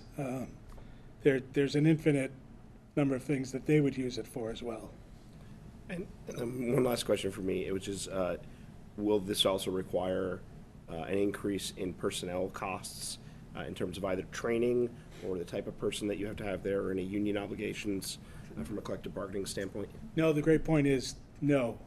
In our current contracts, we have core requirements that they have to, in the current job descriptions, they have core requirements. The hoisting license for a bucket truck is over and above, but the current contracts have a $200 per year stipend for folks who get that extra step. And we have 11 people on our current staff that already get that step. So we have 11 people that are trained to use that type of vehicle already. And there would be no additional cost for those employees to run the bucket truck. Thanks. Go ahead, Dennis. Your concern about the budget situation is very prudent, Madam Chairman. I had the same concerns that you did. All right, I had an opportunity to talk with Kyle last couple of days, and I was originally concerned because it looked as though all the trucks were being put on the capital budget, and I found out that a significant number of three or four of them were going on the Chapter 90 budget, which is going to take care of itself. And then he mentioned to me the security concerns or the safety concerns with some of the situations. I simply put the banner up in front of the library, but the other issues as well with the trees and the replacement of the parts. And your vendor is 2 hours away. I mean, if you want to go, right? You have to come down. So my position on this has changed. I would support this. However, I would like him to comment on one thing. It's associated with this, but you're under a lot of pressure, am I right, to buy these vehicles before there's a mandate that prohibits fossil fuel engines being sold in Massachusetts? Can you talk about that and how that's going to impact your budget in the next couple of years? Sure. Well, it won't impact the budget because we won't be able to buy them. But under the Baker administration, there was a law that was enacted to restrict, starting in 2025, any diesel vehicles of a certain size in Massachusetts, which follows the California emissions laws. And so really what the law says is they can't sell the engines in Massachusetts unless you've got a certain number of heavy duty vehicles that are all electric. Unfortunately, dump trucks and the trucks that we use aren't made in electric yet. You know, they're working on technology. So the primary trucks that can fill that need are trash trucks, school buses, those kind of things, none of which the town has. So we're in a real bind, and I know there was at least one state rep working on that issue to try and get an allowance for plow vehicles to not be affected by that. As of today, I don't believe that has gone through the legislature to postpone that law. So it is a real thing that I think, you know, currently we would not, in my opinion, be able to buy replacement dump trucks at this time. When does that law take effect? January 1st. I thought it was delayed. I'm almost certain the governor delayed it. Yeah, it was, I think after our last Capitol meeting, like the next day, we found out that it had been delayed, but now I don't remember the date. Year. Yeah, maybe it was a year or something. I don't know that for sure. Yeah. I hadn't heard that. I'll look that up, but the bucket truck or the sign truck wouldn't be eligible because it's not a plow truck. Okay. One more question? Yeah, sure.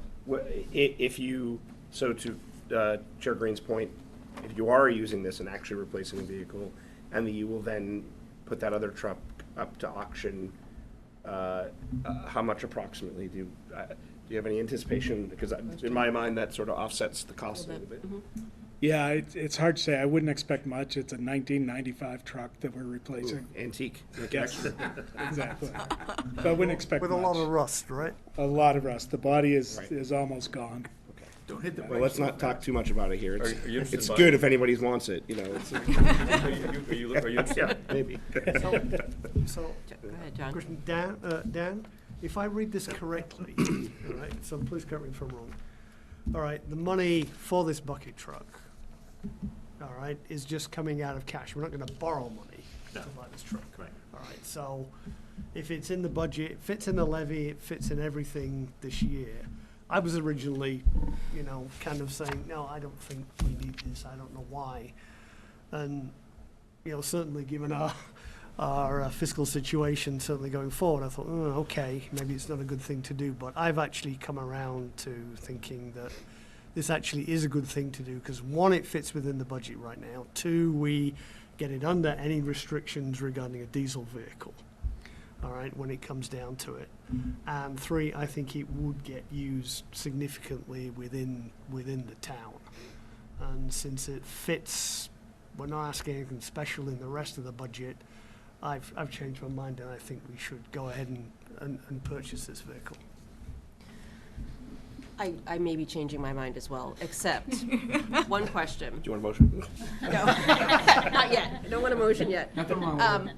Number one, I was under the impression that you were not retiring the sign truck. Yeah. Okay, so that has since, not the case.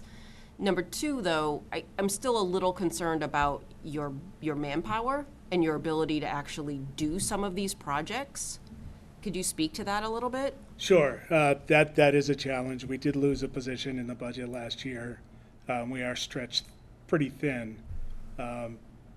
Like everything, we prioritize, the immediate issues first, and long-term strategy. We're really trying to focus on creating programs so that each of our operations are more efficient.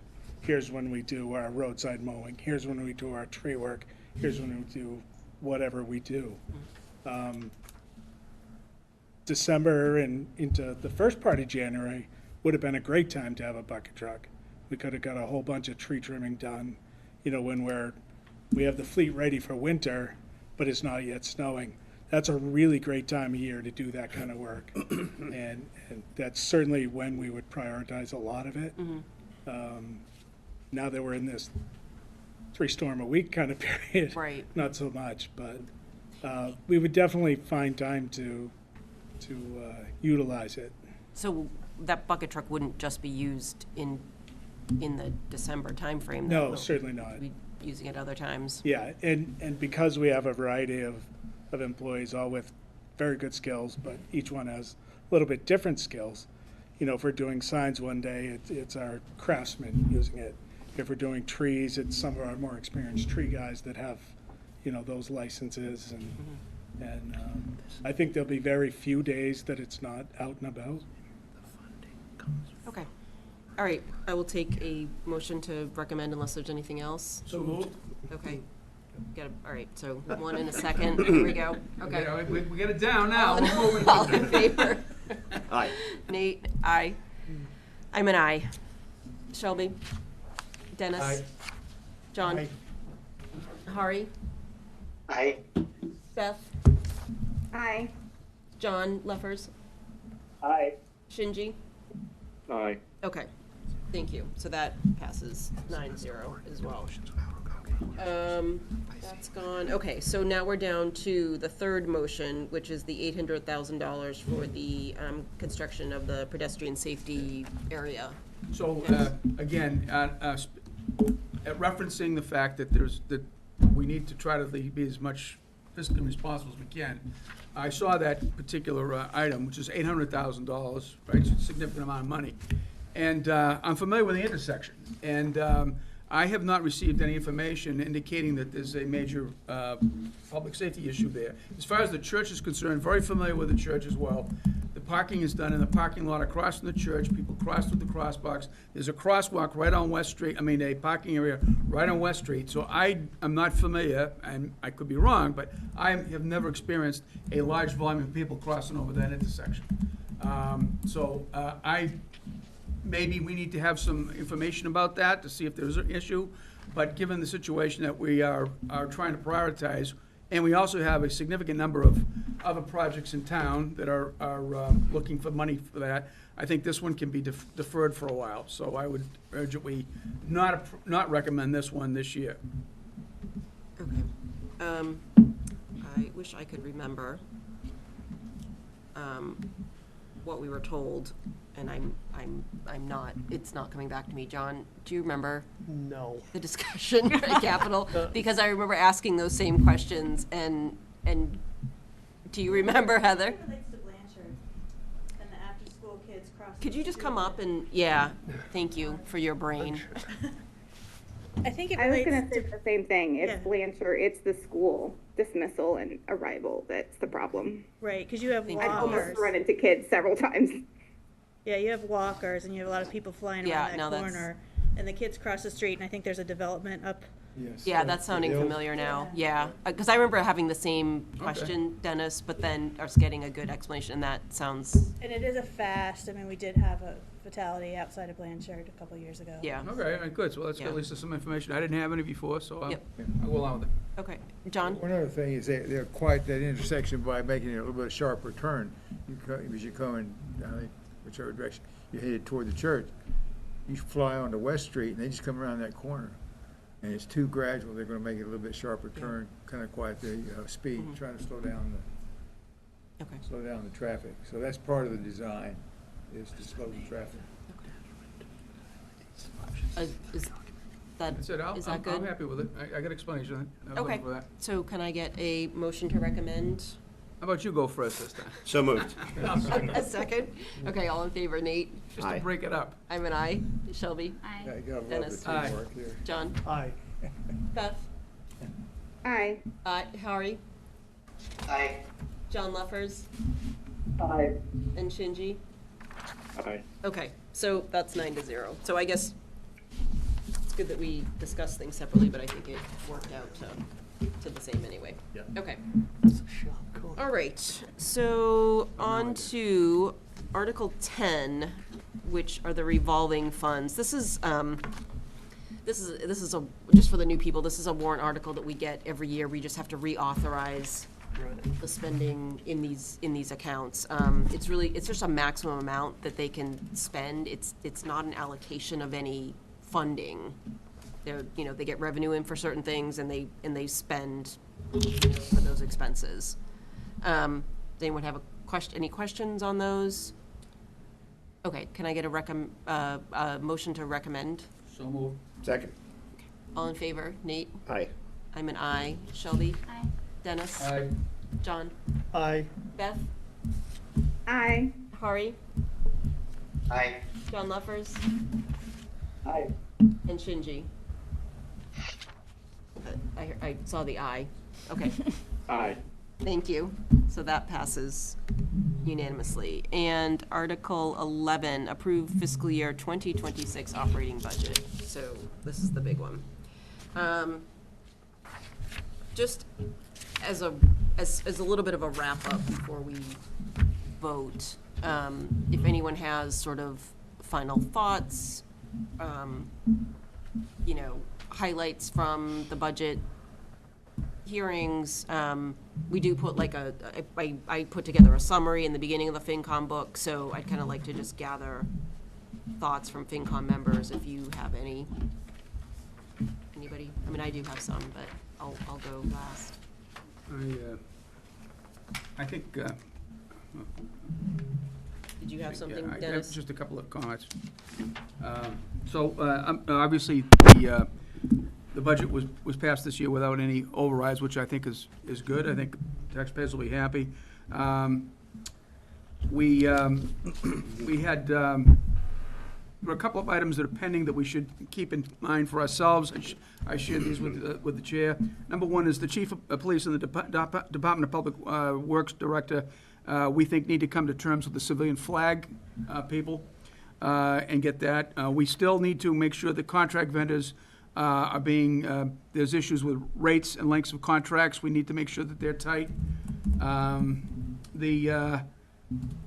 It's going to be interesting to see how the Council of Aging works out with regards to the LRTA, the transit, if they pick up all the funds. But there was also an issue about the increasing, there's an increase of activity at the council that could be mitigated a bit by offsetting, by increasing the fees for the participation. We also picked up that there was an issue with lacking in senior tax relief. In other words, there's not a lot of opportunities for seniors to go get the tax relief. It's been kind of locked out. There was some issue about mission creep with the COA social worker taking on cases that were outside of her charter. talked about continued efforts to try to regionalize public safety. And then we still have the issue pending about health insurance trust moving to GIC or not. That's one that's pending. And then that's about it. And we gave the schools kudos for dealing with the school reserve accounts. So that was it for the year. Okay. So it was a good year. Anyone have anything else to add? Nate? Yeah, I would just say, specifically, I think maybe just a question actually, and then I have some comments. The question was, one of the things we had talked about was increasing the number of the amount of revenue for or the amount of money available for the senior rebate slots. Yeah. And I'm wondering if that was reflected in here. I don't remember what the earlier version was. So I noticed an increase here, but I think this might have been what it was at before, at the 25.5. I think we did increase a couple of slots this year. Okay. Just to restore some of that funding. So yes, we did have a couple back in. Okay, all right. Yeah, it's a difference from 25 to 26, I think we did. Okay, great. That's sort of an ongoing thing we need to look at.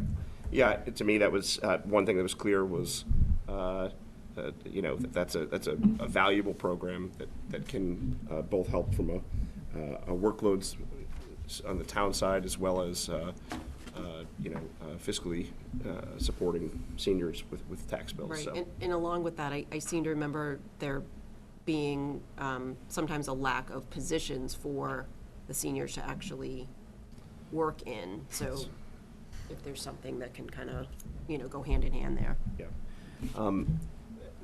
My overall comments on our budget, Madam Chair, is that, this is my first budget as a member of the Finance Committee. However, having paid attention quite a bit last year, while I think it's great that we didn't need an override, I also think it's important to acknowledge that this is not just some statement that Westford's fine, because in fact, there's been substantial cuts to services. And we heard it throughout the budget presentation. In fact, we just heard it a minute ago. We were talking with our DPW director about the ability to deliver the services they need to, having lost a position. And we heard that from the fire chief, and we heard it from the police chief. And we certainly heard it from the superintendent and the school committee. And so to me, I think it's important to understand that when we resources are tight, that there is a cost to that, and that cost is being realized right now by the town. I think our fortunate thing is that some of our revenue came in different ways, but I'd also point out that we are making some decisions here using what is really one-time funding to plug some holes, because we're fortunate in that our one-time funds balances are high. And the school department did a very good job of explaining that as well. That's not sustainable forever. Yep. And so again will come the question of whether or not to again cut further into the services or find additional ways of raising revenue. Anybody else? Well, with those comments, I will offer a motion to Hang on, approve. I still have to go through mine. Nice try, Dennis. I'm trying to, let everyone go before me. Okay, so, give me Very like gracious. 2 minutes. So, picking back off of what Nate said and the use of one-time funds to balance this year's budget, I'm concerned about that as well going forward, because we're not gonna be able to do that in 27. So that's still, as happy as I am that we were able to do that and pull this to budget together, which was a fantastic job. It's concerning for FY 27. A couple of, in no particular order, the Stony Brook housing development wastewater fee, I think needs to be looked at again, because I think the length of time on that $9,000, I think expires. It was 10 years in 2014, so just may need to be, revisited. Same as Dennis, the school's non-general fund guidebook, fabulous job. Thank you so much for, taking our comments on the revolving funds and putting that together and and making a plan to spend them down appropriately to, you know, kind of bridge the gap a little bit. I'd love to see something similar on the town side where, I mean, maybe not for everything, but there are quite a few revolving type funds that could, you know, use a little work like that, like the Cemetery Expendable Perpetual Care Trust and the Immunization Fund on the Board of Health. There's like rec field maintenance, police recovery insurance. There's a few other ones out there that, you know, probably need some kind of a plan. The food service offset at the schools, I would like to see just an investigation for future increases there, especially as it relates to employee benefits and any inflation going forward to kind of, you know, the schools did a good job about looking into that in the last few years and sort of increasing that, but I think there's probably a little more work to be done just to get it, you know, a little on track and adjusting for inflation going forward. The rec enterprise getting down to a 0 subsidy, awesome. I love that. I hope it continues. And just we start to look into things like the vendor split and the field usage fees and some of the other, you know, things that we talked about. And then one final little small thought on the green burial plots for the cemetery. It's looking like they could run out in 5 years, and it also looks like quite maybe a high percentage of them are being sold to non-residents. Kyle, you had mentioned that the Cemetery Commission was going to be looking at in the future, and so I think that's, you know, probably something to be looked at. So that's all I had. That's very well. And I just want to make sure everybody saw that document with the changes in the budget. There's like $8,500 worth of changes within the town expenses. Most of them net, but the big one is the sealer weights and measures, where we're trying to regionalize with Chelmsford and Tewksbury to have a person do those. And the rest is just state aid that came in, and we're using that to offset the licenses and permits, which is a little bit lower at this point in time. So it's I think, fiscally conservative approach to make sure that we hit those targets. Great. So with that, Motion to approve. John? Oh, sorry. I'm sorry, I know it's late. I just had a few comments. I mean, again, my first year on the budget committee, I've done a lot of listening and realize I still have a lot to learn, but it's been an interesting process. I'd commend all the departments for actually coming in, you know, on the right budget this year without having to do exceptional things. After last year, I think it's good for the town, but I also, you know, share Nate's concerns that this is not a fix. Westford is not fine. If you look out next year, the year after, the projections do not look good at all, and we're really going to have to consider how we handle those things. The one other thing that's stuck out to me a little bit is we talk a lot about the schools. It's a big part of the town. But I just happened to be reading the report that came out in some of the stuff about the Cameron Senior Centre. And seniors make up a reasonable population in the town. And from reading that report, the Cameron Senior Centre does not appear to be in good shape at all and is getting used increasingly significantly. And I suspect somewhere, somehow down the road, that is going to need to be addressed. At least that's my own belief, to serve that aspect of the population in the town. I don't know. Can I get a motion to recommend the FY26 budget? Second. Second, okay, all in favor? Nate? Aye. I'm an aye. Shelby? Aye. Dennis? Aye. John? Aye. Beth? Aye. Kari? Aye. John Leffers? Aye. Shinji? Aye. Okay, that passes unanimously. Thank you.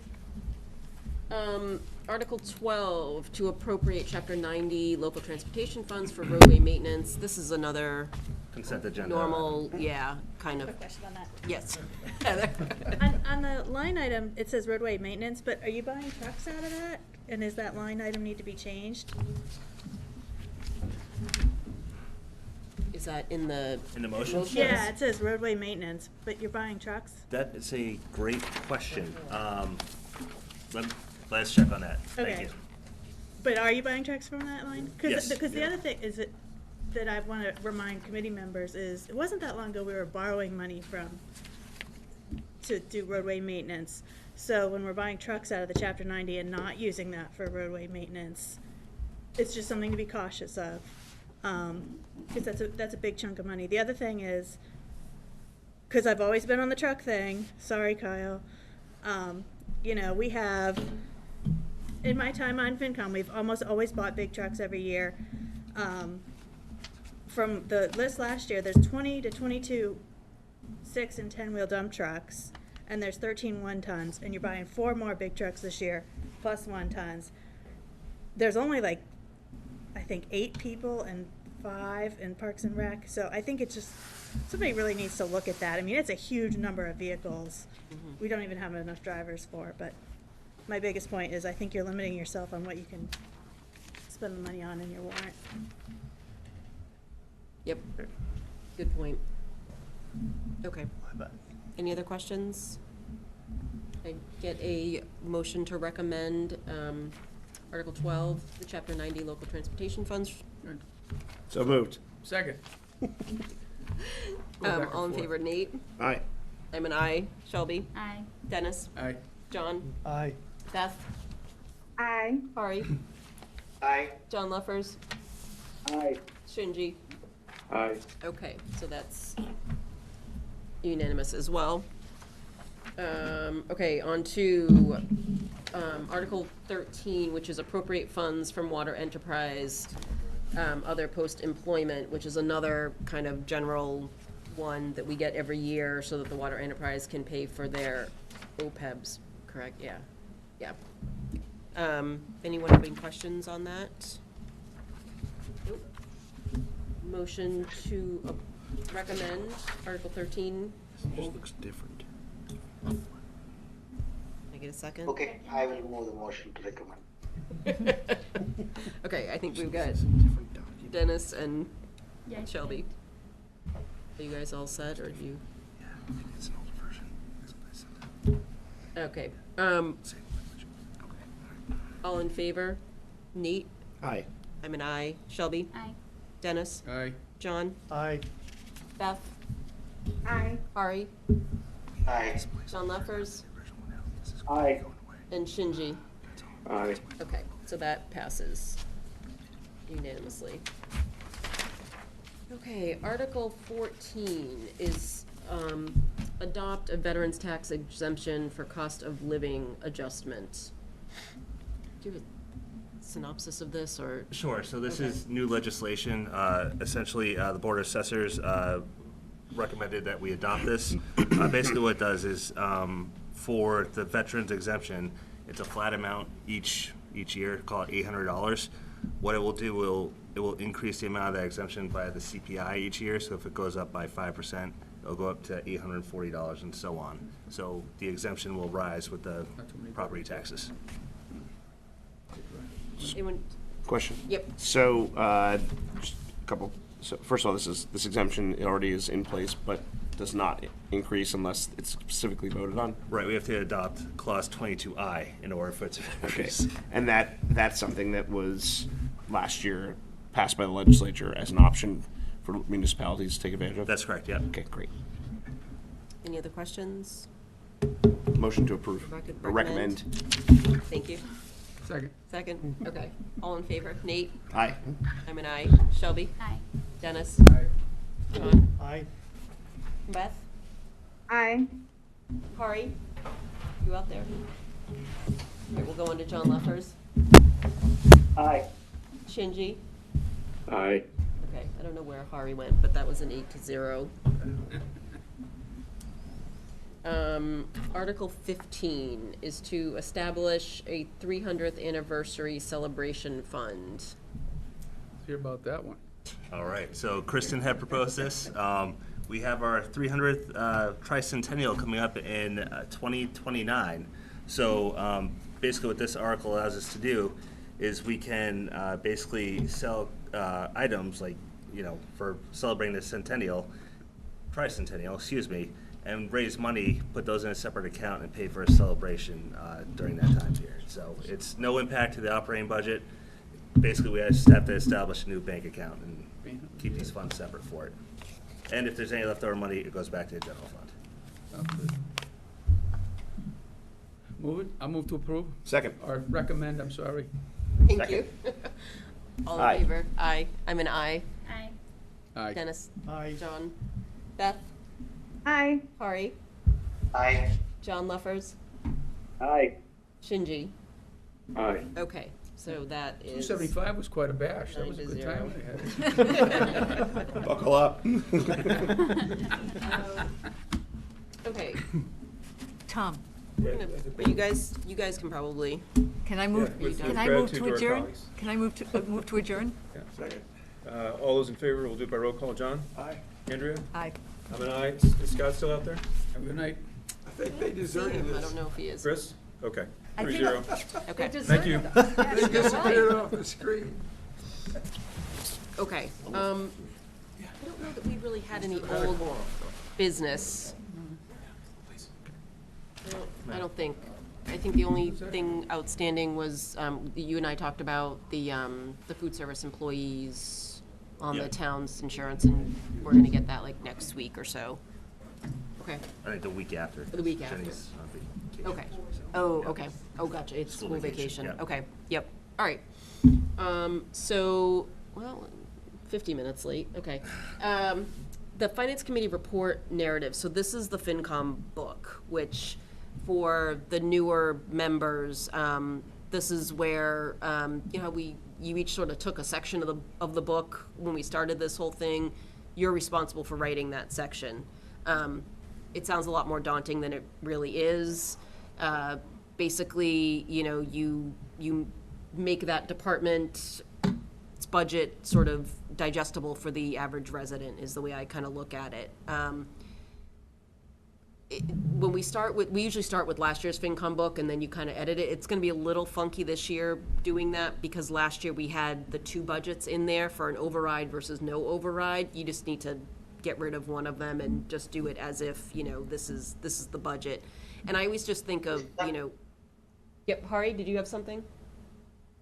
Can we use the previous year's book as a template instead of last year and use the content? Yeah. I don't know what makes sense for Dan because So, of the editing. I started on last year's book, but I replaced the tables for you, so you don't have to do that. So I'm trying to make it as easy as possible for you.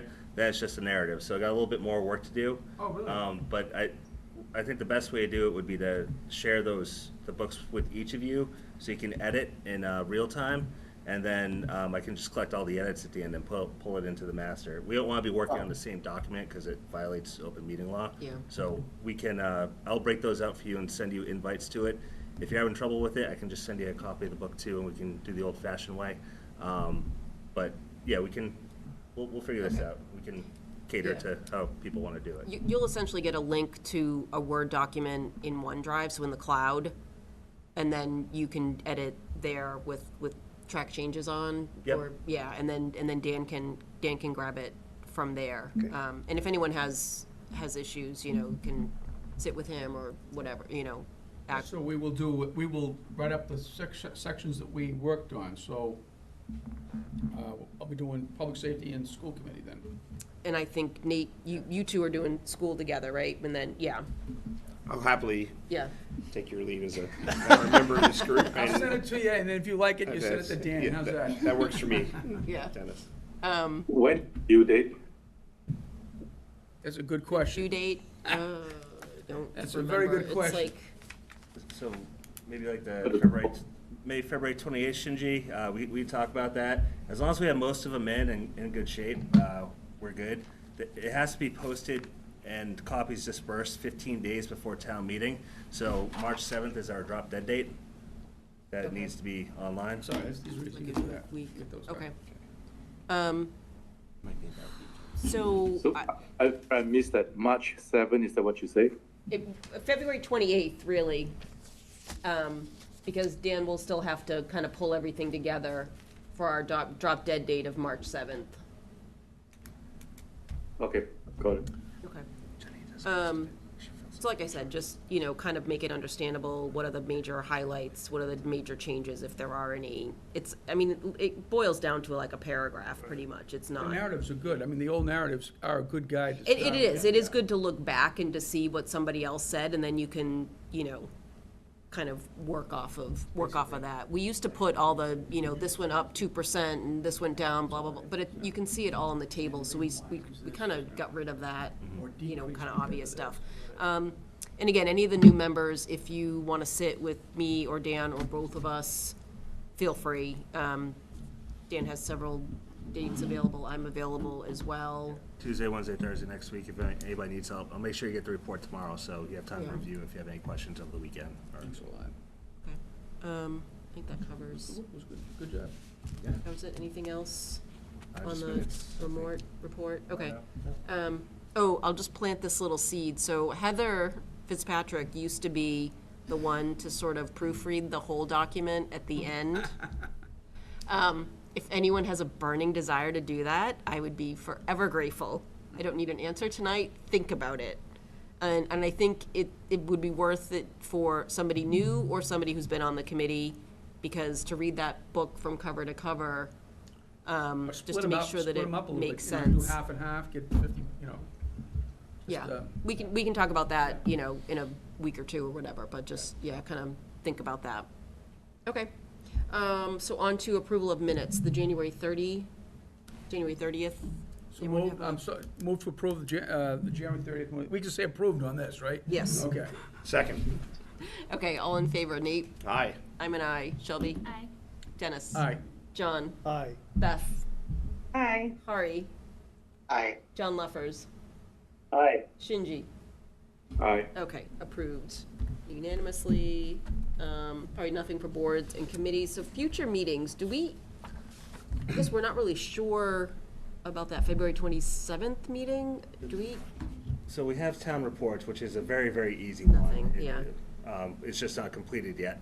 And then we have the WA Yep. field. So if that's not ready at that meeting, maybe we should postpone to the second meeting. Yeah. But I think we will be ready, hopefully, at that point in time. Okay. But we'll talk about that. So Okay. it's not a bad meeting too. If anybody has questions on the FinCom book, they can come and ask as well. On the 27th? Yeah. Okay. Because the next meeting will be after it's posted, so. True. Might be worth just keeping Okay. there and then. All right, so let's keep February 27th as a placeholder.